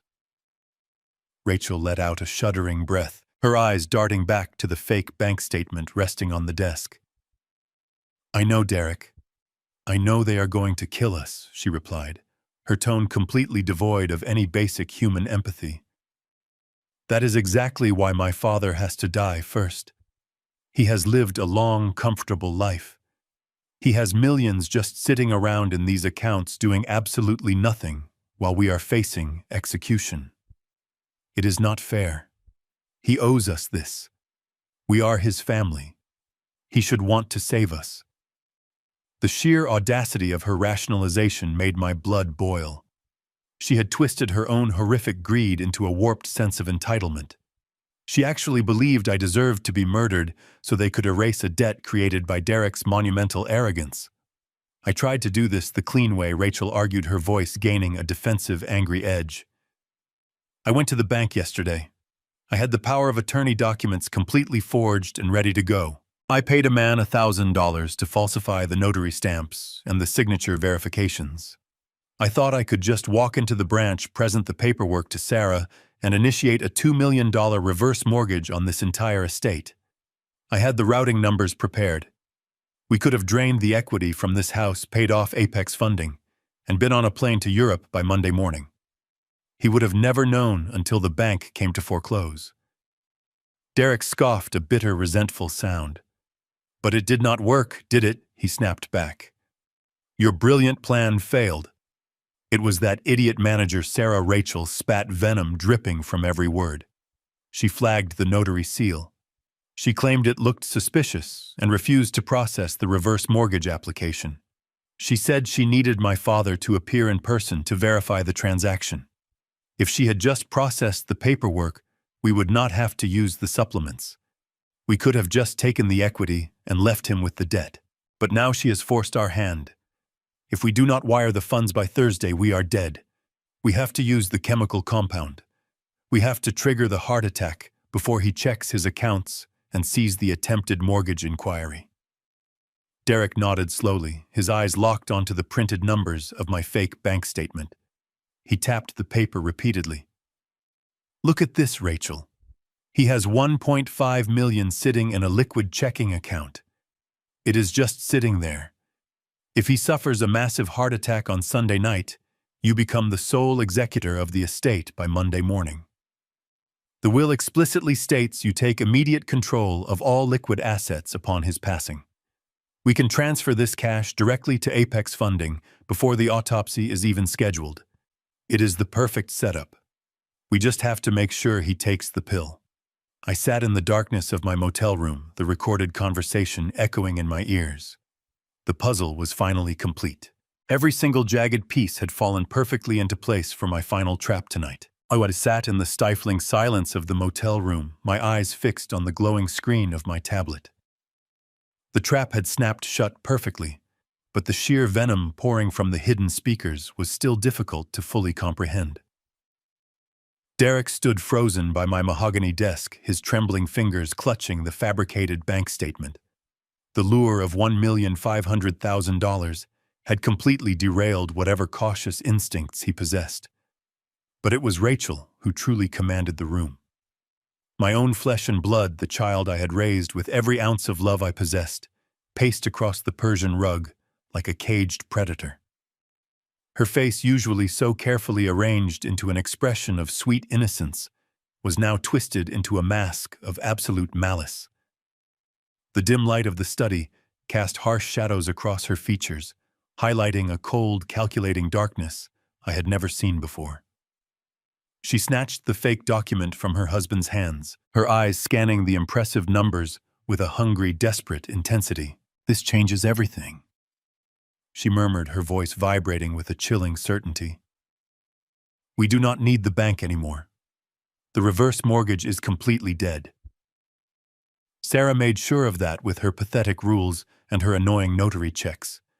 But this, she tapped the paper sharply, this is completely liquid. This is exactly what we need to get Apex funding off our backs forever. Derek swallowed hard, his Adam's apple bobbing nervously in his throat. He looked around the locked study as if expecting the walls to suddenly close in on them. "But how do we access it, Rachel?" he whispered, his voice pitching higher with panic. "We do not have his account passwords. We do not have his secure tokens. We cannot just walk into the branch and ask for a cashier's check. They already turned you away once. If we push too hard, they will call the police and we will end up in a federal prison cell before the mob even gets a chance to find us." Rachel let out a sharp, condescending laugh that made my stomach physically turn. "We do not need his passwords while he is breathing." "Derek," she said, her tone dripping with icy condescension. "We just need him gone. Once he is pronounced dead, the estate automatically defaults to me. I am the sole heir. The bank will have no choice but to grant me immediate executive control over every single liquid asset he possesses." She stepped closer to him, her eyes locking onto his with a terrifying intensity. "So tell me right now, did you up his dosage today?" Derek shifted his weight uncomfortably, his eyes darting toward the floor. "Yes," he replied, his voice barely a murmur. "I swapped the capsules this morning just like we planned. I put the concentrated dose right into that fancy silver pill box you bought. I watched him take it right before he went to the bank. He swallowed it with his orange juice. He did not suspect a single thing. Toned. And you are absolutely sure it will work?" Rachel pressed, stepping even closer, her posture aggressively demanding. "You promised me this would be clean, Derek. You promised me it would not look like a homicide." "It is clean." Derek shot back, a defensive edge finally breaking through his cowardice. "The chemist I bought it from guaranteed the results. It is a highly specialized synthetic compound. It absorbs directly into the bloodstream and causes a massive untraceable cardiac arrest. It elevates the blood pressure so fast, the heart simply gives out. He took a massive dose this morning. With a man his age, it should happen any day now. It could happen tonight on that stupid fishing trip he took. It could happen the moment he walks back through the front door. But when it happens, any medical examiner in the state of Virginia will just write it off as a tragic natural heart attack. There is absolutely no chemical residue left behind for a toxicology screen to find. We are completely safe. I sat in the dark, my breath caught in my chest as I listened to the clinical, detached way they discussed my impending murder. They were not talking about a human being. They were not talking about a father who had paid for tuitions, funded lavish weddings, and provided a safe haven in their darkest hour. They were talking about an obstacle, a fleshy, breathing roadblock standing between them and a massive pile of unearned cash. The complete lack of hesitation, the utter absence of guilt, was the most horrifying aspect of all. Rachel nodded slowly, a dark satisfaction settling over her features. "Good," she said coldly, "because we are out of time. Apex Funding is not making idle threats. They will torture you, Derek, and they will probably torture me just to make you watch. We need him dead by Sunday night." Derek ran a shaky hand across his face, his breathing shallow and rapid. I know, he stammered. But what if it happens here? What if he drops dead in the hallway? I was measuring the distances the other night, trying to figure out the angles from his bedroom to the staircase. If he falls in the corridor, the paramedics might find it suspicious. They might ask questions about why he was wandering around. Rachel slapped him hard on the shoulder, the sudden sound echoing sharply through the hidden microphone. "Are you an absolute idiot?" she hissed, her voice dripping with pure venom.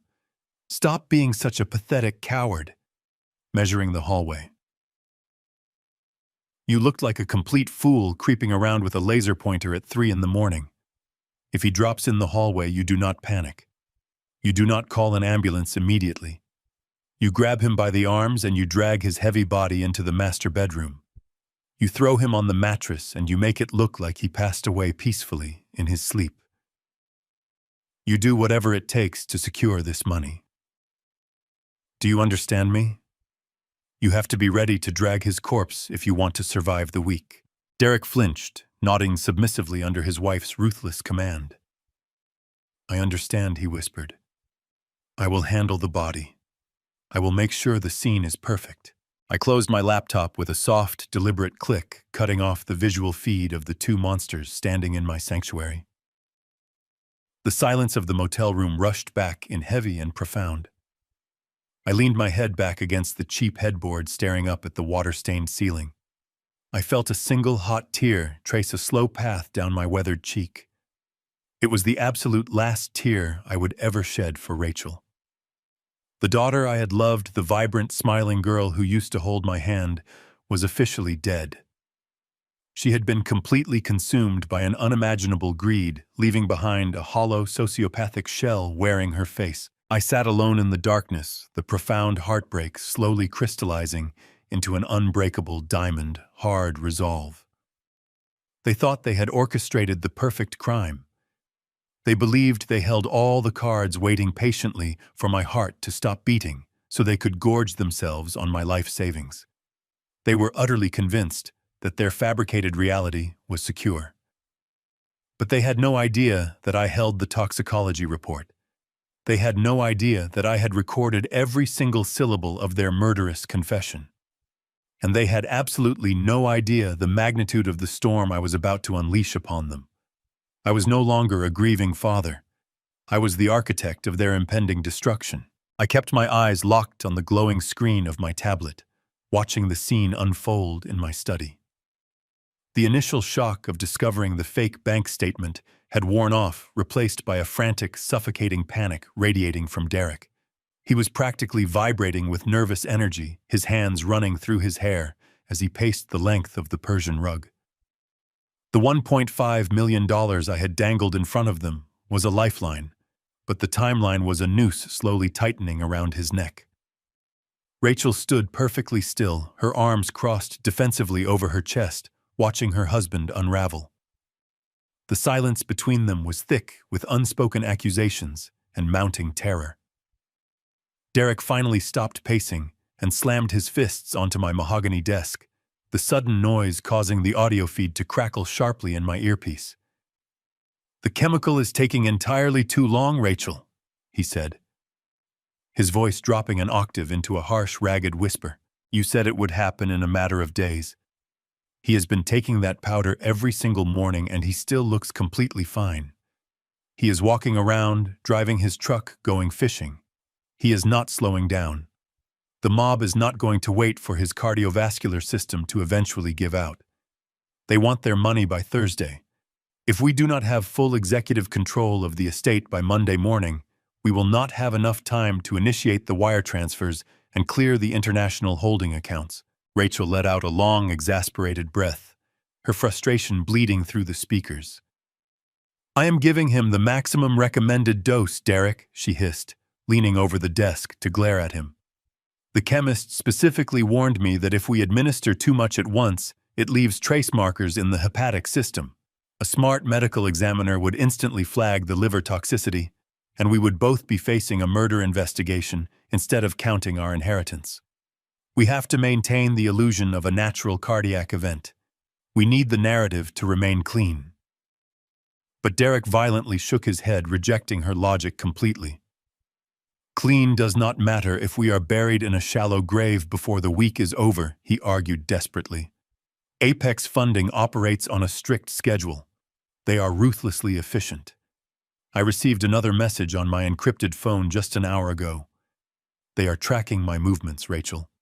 They know exactly where we are sleeping. We cannot rely on a slow-acting poison anymore. His heart is apparently stronger than the chemist anticipated. We need a definitive guarantee. We need an immediate catastrophic event that leaves absolutely zero room for survival and zero room for suspicion. We need a secondary strategy right now tonight, before he comes back from that fishing trip." Rachel uncrossed her arms, her posture stiffening. "And what exactly do you propose?" she demanded coldly. "You are the one who brought this nightmare to our doorstep. If you have a brilliant solution to expedite his death without landing us in a federal penitentiary, I am fully ready to hear it." Derek leaned closer to her, his eyes darting toward the locked door behind them. "I have been thinking about his commercial construction projects," he whispered, his voice trembling with dark excitement. "He is still actively consulting on the new high-rise development downtown, the massive glass and steel tower project on Fifth Avenue." Rachel narrowed her eyes, clearly unimpressed. "What does a construction site have to do with our immediate problem?" she asked dismissively. "Everything," Derek replied, a sinister smile slowly creeping across his face. "You know the protocol. When a building is in the final phases of structural framing, the upper floors are completely open to the elements. They use temporary safety railings, usually heavy steel brackets, bolted directly into the concrete slab. I have been out to that specific site twice this month to drop off lunch for him. I know exactly how those brackets are secured. They use standard industrial bolts. If a person were to loosen the bolts on a specific section of the railing on the 20th floor, the structure would look perfectly secure to the naked eye. But the moment any significant weight leaned against it, the entire barrier would completely give way." Rachel remained silent, processing the lethal mechanics of his idea. Derek took a deep breath and outlined the rest of his horrifying trap. "We keep giving him the synthetic powder," he explained eagerly. "The chemical causes severe dizziness, vertigo, and sudden spikes in blood pressure before the final cardiac arrest hits. I invite him up to the 20th floor to review the perimeter framing. We stand near the edge. The elevation, the open air, and the chemical compound will trigger a dizzy spell. He will naturally reach out for the safety railing to steady himself. When he leans his weight against the loosened brackets, the steel will snap. He falls 20 stories to the pavement below. It is the ultimate tragic accident. An aging contractor loses his balance on a dangerous job site. The police will simply rule it a terrible workplace fatality. The insurance policies will pay out immediately, and you inherit the entire estate instantly. I watched my daughter absorb the horrifying details of this new mechanical assassination plot. Her face remained entirely blank for several long seconds. I waited, holding my breath, hoping against all reason that this violent, brutal concept would finally shatter her greed and awaken her conscience. Instead, Rachel slowly nodded her head. "It is incredibly risky," she murmured, her voice steady and calculating. "But it is definitively faster. Are you absolutely certain you can loosen the bolts without drawing attention from the site foreman?" Derek nodded enthusiastically, eager to prove his worth. "I can do it easily," he assured her. "The site is practically a ghost town during the early morning hours before the heavy machinery crews arrive. I can manipulate the hardware in less than 5 minutes." A wave of absolute cold washed over my entire body, freezing the blood in my veins. The calculated cruelty of their conversation was sickening, but the timing was what truly stopped my heart. I pulled my scheduling ledger from my duffel bag with shaking hands, flipping frantically to the upcoming week. The letters practically leaped off the page, confirming my worst, most immediate fear. I did not have a week to prepare my counterattack. I did not even have a few days. My eyes locked onto the bold ink of my Monday morning itinerary. Tomorrow morning at exactly 8 o'clock, I was scheduled to perform a comprehensive structural walkthrough of the 20th floor perimeter at the 5th Avenue high-rise project. And right beside my name on the official calendar, listed as my designated safety escort for the morning inspection, was Derek. I was scheduled to step into his trap in exactly 8 hours. I stared at the screen as they finalized my execution. Realizing the hunt had just violently accelerated, I did not waste a second. I reached for my phone and dialed Gregory Holt. It was past 1 in the morning, a time when most men were deep in sleep, but Gregory answered on the second ring. His voice was thick with exhaustion, but the sheer panic in my tone snapped him awake instantly. I told him I had secured the evidence we discussed, but the timeline had shifted. They were planning to execute their final move in less than 8 hours. I instructed him to meet me at my corporate office downtown, a building I owned and secured with my own personnel. I packed my equipment into my duffel bag, left the motel, and drove through the deserted streets of Alexandria with focus. When I arrived at the corporate plaza, Gregory was waiting in the lobby, dressed in a hastily thrown-on trench coat over his pajamas. We took the private elevator up to the top floor in total silence. Once inside my executive suite with the heavy acoustic doors locked firmly behind us, I opened my laptop and connected the tablet. I did not offer any dramatic preamble. I simply pressed play and let the raw, unfiltered evil of my daughter and her husband fill the quiet room. Gregory sat completely frozen in the leather guest chair. The color drained entirely from his face as he listened to Rachel ruthlessly detail her desire for my death, and Derek enthusiastically outline his mechanical trap for the 20th floor of the 5th Avenue project. When the video finally ended, a heavy, suffocating silence descended upon the office. Gregory took off his silver glasses, his hands trembling slightly as he rubbed his tired eyes. He had been a prosecutor for over a decade. He had seen the darkest, most depraved corners of human nature. But watching a daughter clinically plan her own father's assassination for mob money was a profound shock to his legal system. "Harrison," he finally whispered, his voice thick with horror. "This is the most cold-blooded, calculated conspiracy I have ever witnessed in my entire career. They are actively hunting you." I nodded slowly, turning the laptop screen away. "Then we call the police right now," I stated firmly.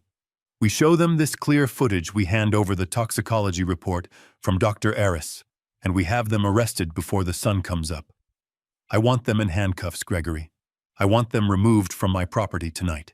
But Gregory slowly shook his head, a grim, apologetic expression settling over his features. "It is not that simple, Harrison," he explained, leaning forward and resting his elbows on the polished desk. "The legal system does not move at the speed of our personal outrage. This footage is incredibly damning, yes. It perfectly proves a conspiracy to commit murder. But building a solid conspiracy case takes vital time. The police will need to secure formal warrants, he continued. They will need to subpoena bank records to verify the Apex funding debt. They will need to bring in detectives to analyze the audio and coordinate with the district attorney. Furthermore, proving the poison plot is legally complex. You possess the capsule, but they can claim you tampered with it yourself to frame them. If we hand this over right now, the police might bring them in for questioning, but any defense attorney will have them out on bail by tomorrow afternoon. They will be free. They will know you are onto them, and they will become more dangerous. I stared at him, the frustration bubbling up in my chest. You are telling me I have them on tape planning my murder, and the law cannot protect me tonight, I asked, my voice rising in anger. I am telling you the law requires process, Gregory replied softly. If you want them out of your house tonight, and if you want to ensure they are held without bail, we need an immediate, undeniable offense. We need a violent felony that happens right in front of a camera, something that leaves zero room for defense strategy. You need a felony assault caught on tape.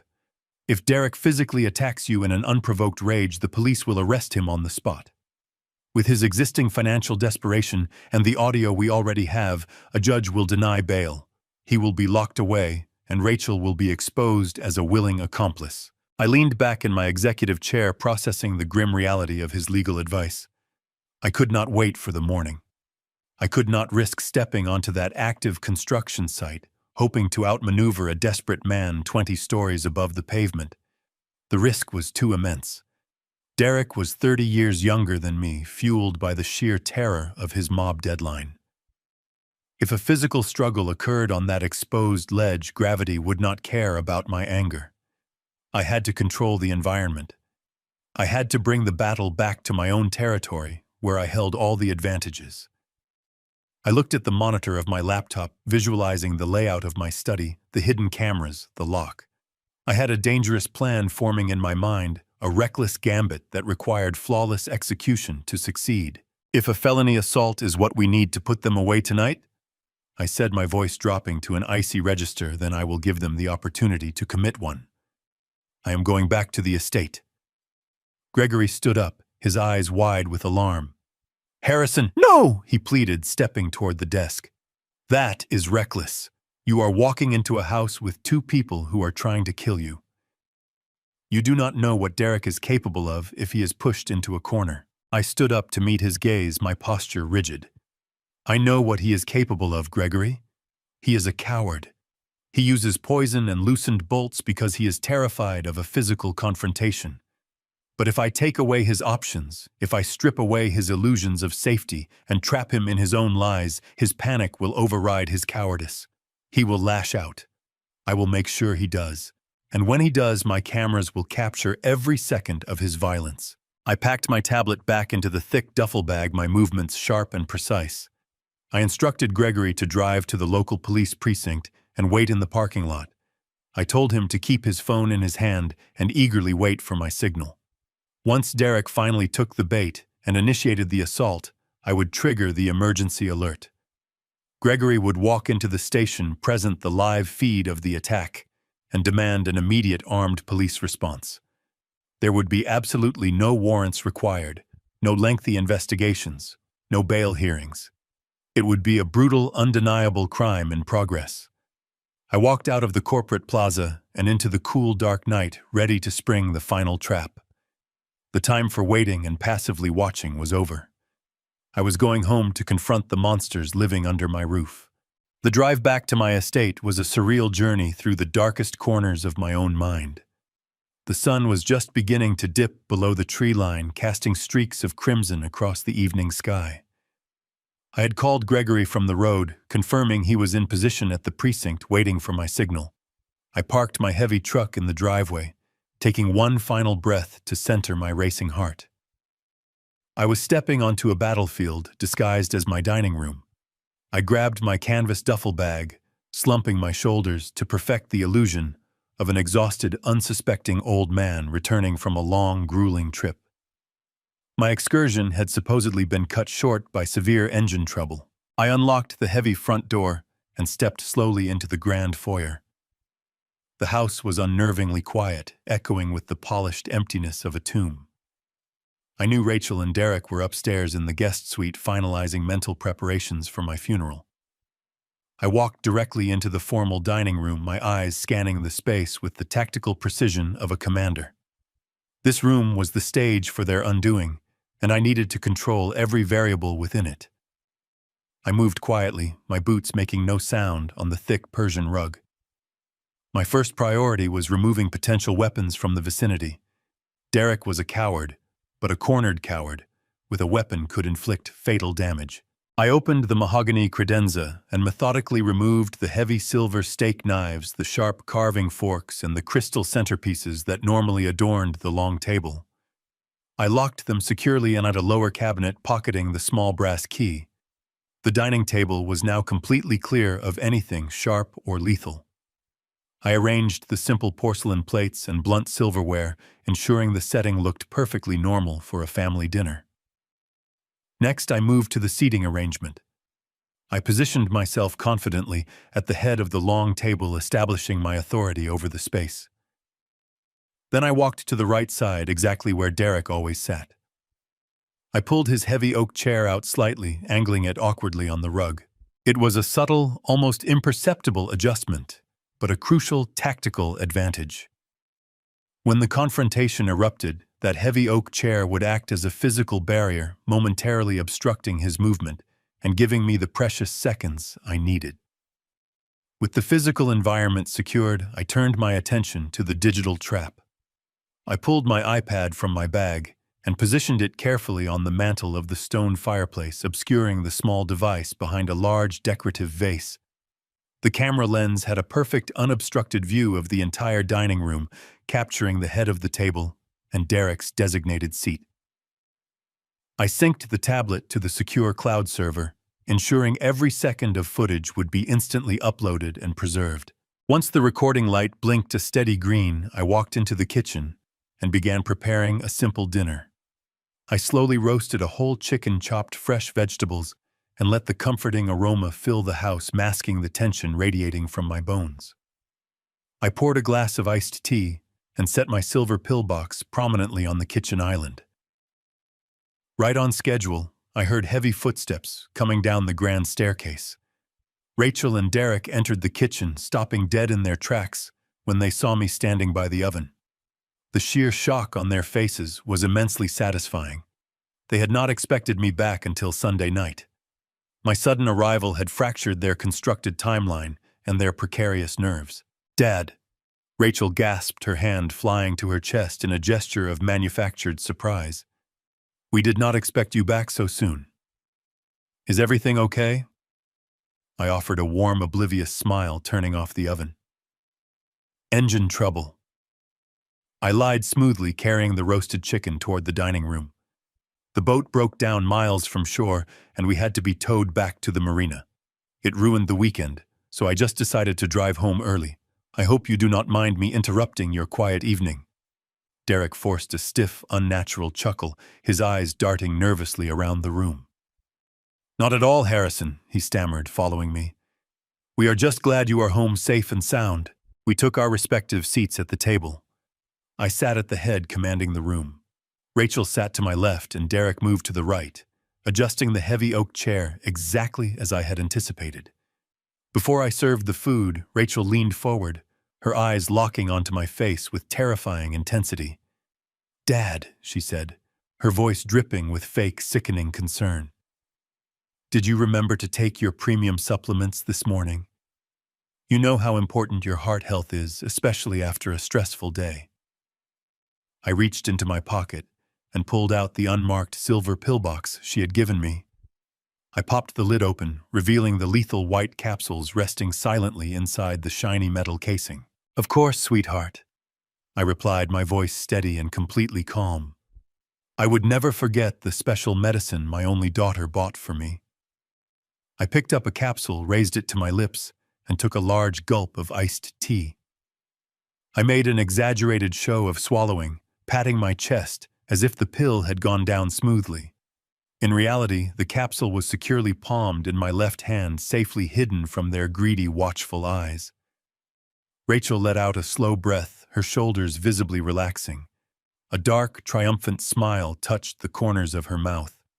She glanced across the table at Derek, and the look they exchanged was utterly chilling. It was a look of sinister anticipation. They believed the poison was finally coursing through my veins. They believed the clock had started ticking down to my imminent death. The tension in the dining room became incredibly thick, heavy, with unspoken malice. We began to eat, the clinking of blunt silverware echoing in the quiet space. Derek could barely touch his food. His leg bounced nervously under the table, his eyes constantly darting toward my chest, waiting for the sudden gasp, the clutching of the heart, the fatal collapse. Rachel sipped her wine, her gaze fixed on me like a vulture circling a dying animal. She kept asking me how I felt, inquiring if I was experiencing any sudden dizziness or shortness of breath during the meal. I played the part flawlessly. I chewed slowly occasionally, rubbing my left arm or taking a deep, ragged breath just to watch their eyes widen with eager anticipation. They were sitting in my house, eating my food actively, waiting for my heart to stop beating so they could steal my lifetime of hard work to pay off a mobster.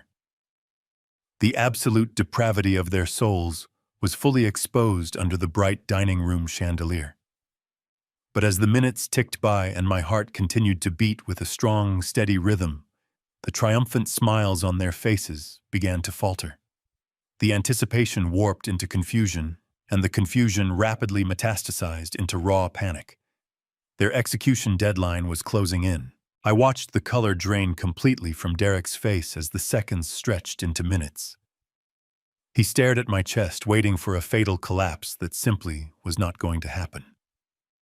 Rachel gripped the stem of her wineglass so tightly, her knuckles turned a stark bone white. The heavy, oppressive silence in the dining room was broken only by the rhythmic ticking of the grandfather clock in the hallway. It was time. I wiped my mouth slowly with a linen napkin, folded it neatly, and placed it next to my plate. I looked directly at my daughter, dropping the facade of the naive, accommodating father. I reached into the breast pocket of my heavy jacket and pulled out the thick, dark envelope with the silver lettering. I tossed it across the smooth mahogany table. It landed directly on top of Derek's roasted chicken with a soft thud. Apex funding, I said, my voice cutting through the quiet room like a serrated blade. Derek recoiled violently, his chair scraping loudly against the Persian rug. He stared at the ominous black envelope, as if it were a venomous snake coiled on his dinner plate. Before either of them could formulate a single word of denial, I reached into my bag, resting on the floor beside me. I retrieved a thick stack of certified legal documents bound by a heavy brass clip. I slid the paperwork across the table, allowing it to bump gently against Rachel's wineglass. Rachel looked down at the official seal stamped on the top page, her eyes widening in absolute horror. "What is this, Dad?" she stammered, her voice shaking uncontrollably. I leaned forward, resting my forearms on the table. "I know everything," I stated coldly, looking back and forth between the two monsters sitting in my home. "I know about the $1.2 million mob debt you owe Derek. I know about the massive illegal cryptocurrency margins you lost. I know the collectors gave you exactly 10 days to pay them back, or they will bury you both in the woods." Derek began to hyperventilate, his chest heaving as he frantically tried to process how his darkest secret had been dragged into the light. And Rachel? I continued, turning my gaze to my own flesh and blood. "I know all about the poison. I know about the synthetic chemical compound you placed in that silver pillbox. I know you tried to trigger a fatal cardiac arrest so you could inherit my estate and pay off your husband's massive gambling debt." The room plunged into a suffocating, terrifying vacuum. Rachel opened her mouth to speak, to offer some pathetic, fabricated lie, but the sheer weight of my undeniable knowledge crushed the words before they could escape her throat. She simply sat there, paralyzed by the horrific reality that her flawless assassination plot had entirely unraveled. I stood up slowly from my chair at the head of the table, towering over them, with decades of true, absolute authority. You thought I was a clueless old man, I said, my voice echoing off the high ceilings. You thought you could eliminate me and steal my life savings to save yourselves. But you underestimated me. I spent the entire day with my legal team. I just transferred all my assets, this entire estate, and every single cent of my liquid cash into an irrevocable charity trust. You get absolutely nothing, Rachel. You have been completely disinherited. And you have exactly 5 minutes to get out of my house before the mob finds you. The impact of my words struck them with the devastating force of a physical blow. The illusion of their impending wealth shattered instantly, leaving behind nothing but the terrifying reality of their imminent demise. Rachel leaped up from her chair, her face contorting into an ugly, unrecognizable mask of pure hatred. The sweet, loving daughter routine vanished completely, replaced by a vicious, cornered predator. "You cannot do that," she screamed, her voice cracking with hysterical rage. "You cannot give our money away to charity. That money belongs to us." I looked at her with profound disgust. "It is my money, Rachel. I earned every single penny of it through 40 years of grueling labor, while you sat back and expected the world to be handed to you on a silver platter." Rachel slammed her fists onto the dining table, sending her wine glass tipping over. A pool of dark red liquid spilled across the polished wood, dripping onto the rug like fresh blood. "You are so selfish," she shrieked, the raw venom in her voice exposing the true depths of her sociopathy. "You have millions of dollars just sitting in a bank account, doing absolutely nothing. We are your family. We are facing execution. You should be happy to save us. You are a horrible, miserable old man, and you deserve to die." I stood my ground, completely unmoved by her vitriolic outburst. "You ceased being my family the moment you handed me a capsule filled with poison," I replied, my voice dangerously calm. "You made your choice, Rachel. Now you get to live with the fatal consequences of that choice. Your 5 minutes are ticking down. You need to pack whatever you can carry and leave my property immediately, because I am calling the police the second that clock strikes the hour." While Rachel unleashed her horrific entitled rage, Derek remained frozen in his seat. His eyes were wide, unblinking, fixed on the black envelope resting on his plate. The reality of his situation was finally crashing down upon his cowardly shoulders with crushing gravity. The $1.5 million bait I had dangled in front of him was gone. The irrevocable trust meant he had absolutely no avenue left to steal my wealth. He was a dead man walking, and he knew it. The men from Apex Funding were tracking his location. They were waiting for their money, and they would not accept failure. Derek slowly lifted his head, his gaze shifting from the dark envelope to my face. A terrifying primal panic began to replace the cowardice in his eyes. The rational part of his brain, the part that calculated risks and measured hallways in the dead of night, completely shut down. He was no longer a scheming fraudster. He was a trapped animal fighting for his literal survival. "You set us up," he muttered, his voice dropping to a guttural, dangerous growl. "You knew everything, and you still made us believe we had a chance. You lured us into this trap." I stared him down, refusing to break eye contact. "I simply gave you enough rope to hang yourselves, Derek," I stated firmly. "Now get out of my house." Derek stood up slowly, his body trembling with a violent, explosive energy. He looked at the locked cabinet where I had hidden the sharp knives. He looked at the heavy oak chair I had deliberately pulled out from the table.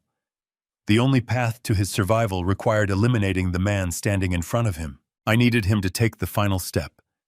I needed the violent felony captured perfectly on the hidden cameras, recording every single angle of this dining room. I took a deliberate step toward him, closing the distance and challenging his brittle masculinity. "Are you going to poison my food next?" "Derek," I taunted him, my voice dripping with absolute contempt. "Are you going to try and loosen the safety railing on the 20th floor tomorrow morning? You are a pathetic, miserable failure. You could not even execute a simple murder without botching the entire operation. That was the final spark needed to ignite his volatile powder keg. Derek let out a raw, desperate roar of pure rage. He lunged across the dining table, ignoring the spilled wine and the scattered porcelain plates. He swung his fist wildly, aiming a desperate, heavy blow directly at my jaw. I was older, but I was fully prepared. I stepped backward quickly, allowing his momentum to carry him forward. His foot caught the leg of the heavy oak chair I had strategically angled on the rug. Derek stumbled violently, his balance completely compromised. He crashed into the side of the table, but the primal adrenaline kept him moving. He scrambled to his feet, his face twisted in a murderous frenzy, and launched himself at me again. He tackled me around the waist, his powerful momentum driving us both backward. We slammed into the stone mantel of the fireplace with a bone-rattling thud, directly in front of the hidden camera. I felt his hands close tightly around my throat, his thumbs pressing brutally into my windpipe as he tried to choke the life out of me right there on the floor.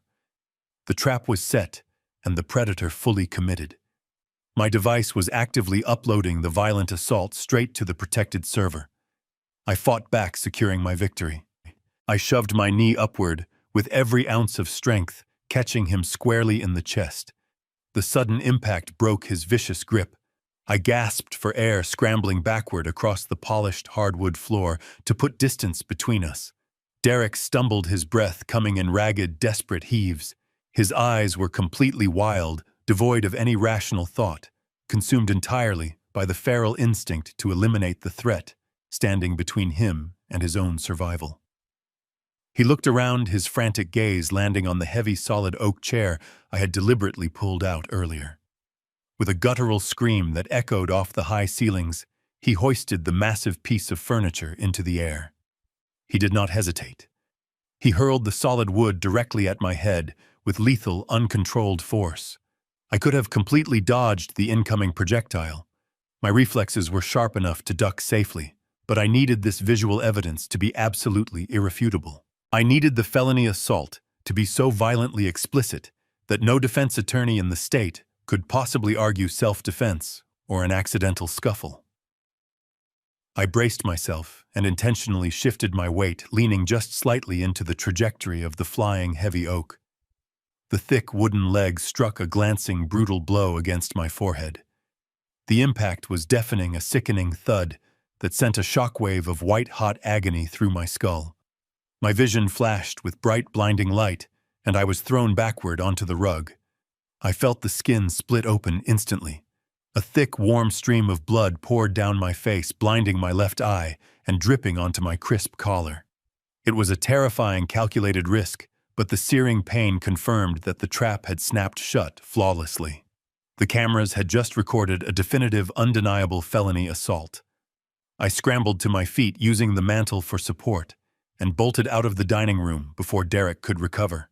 I sprinted down the hallway, the blood trailing behind me, and threw myself into the heavy oak door of the master bathroom.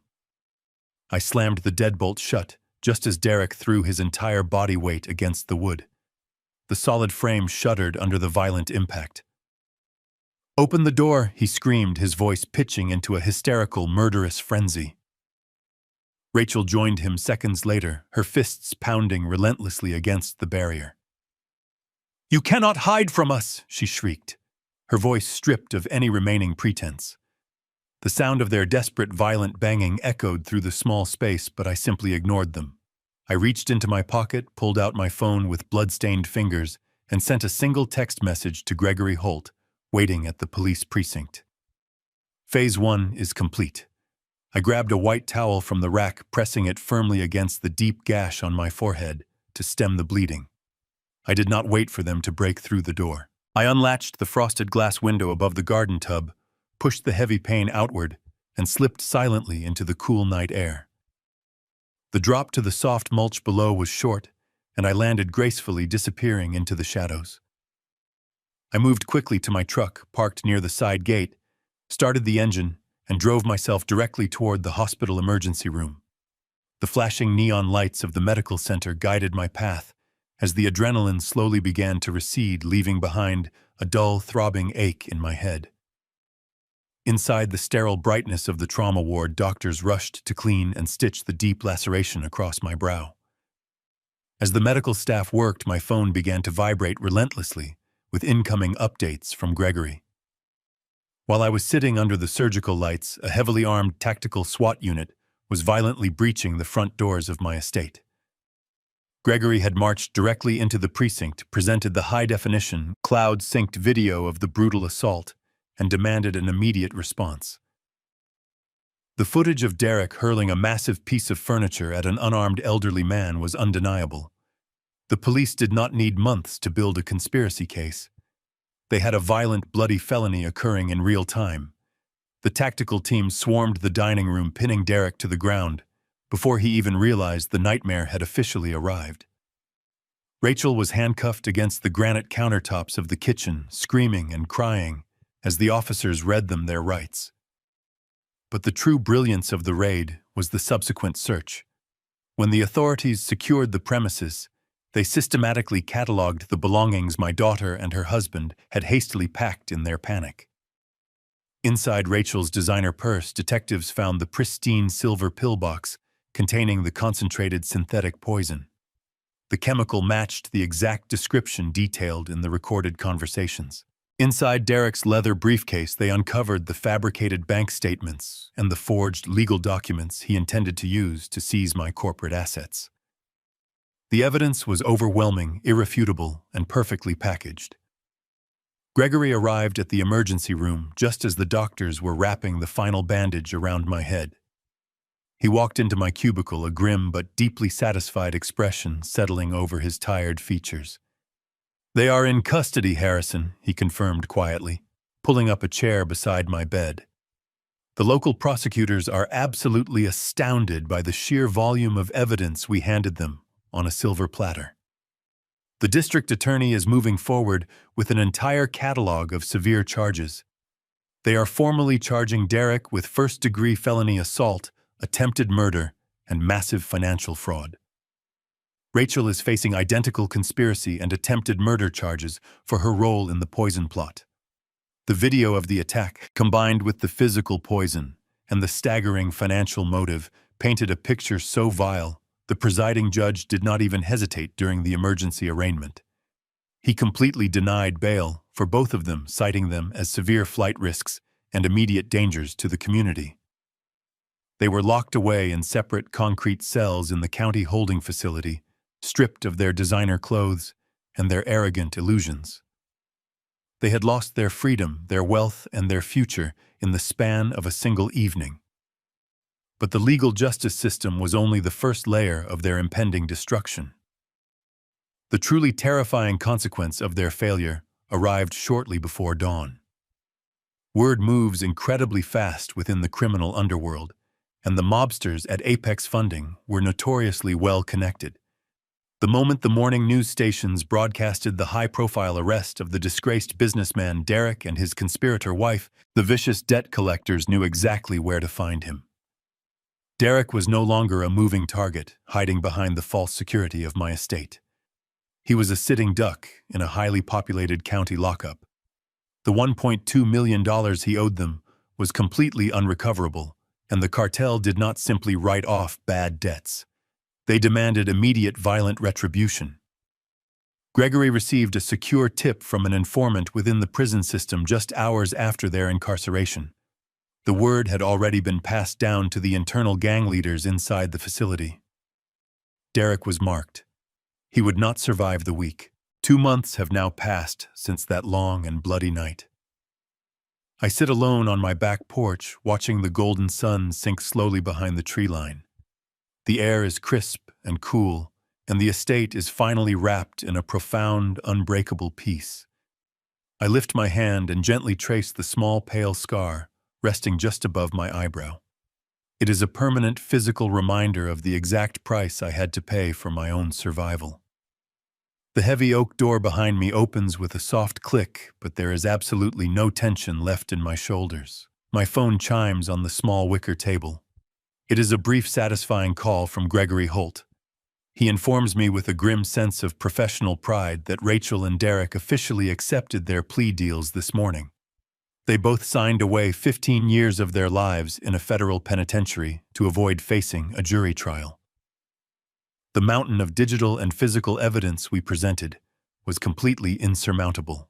They will spend the next decade and a half locked in concrete cells, stripped of their lavish illusions and their toxic greed. Derek never had to face the wrath of Apex funding on the outside, but prison carries its own brutal justice for cowardly men like him. I end the call and pour myself a small glass of aged bourbon. The amber liquid warms my throat, soothing the last lingering ghosts of my past. I walk down the wooden steps and stroll toward the edge of the vibrant garden. Martha always loved these hydrangeas. I had the entire bed completely replanted last week, restoring the vibrant blue and purple blossoms to their original breathtaking glory. I take a profoundly deep, steadying breath, inhaling the sweet floral scent mixed with the evening dew. Sometimes, to effectively cut out a terminal cancer, you have to be completely willing to let yourself bleed a little. The wound was incredibly deep, but the infection is permanently gone. I am finally breathing easily, standing strong and secure inside my beautiful, quiet, and perfectly protected personal sanctuary. Family is not just defined by blood. It is defined by respect, loyalty, and basic human decency. When those sharing your DNA choose pure greed over your own life, you owe them absolutely nothing. We are taught to sacrifice endlessly for our children, but true wisdom is knowing when to stop being a victim. Do not let emotional blackmail keep you in a toxic, dangerous environment. Protect your peace, protect your legacy, and never underestimate the lengths to which desperate people will go. You have the absolute right to defend your life, even if the enemy sleeps down the hall. If this incredible story kept you firmly on the edge of your seat, hit the like button and subscribe. Have you ever had to cut ties with a toxic family member? Tell me your story in the comments below and let me know where you are actively watching from today.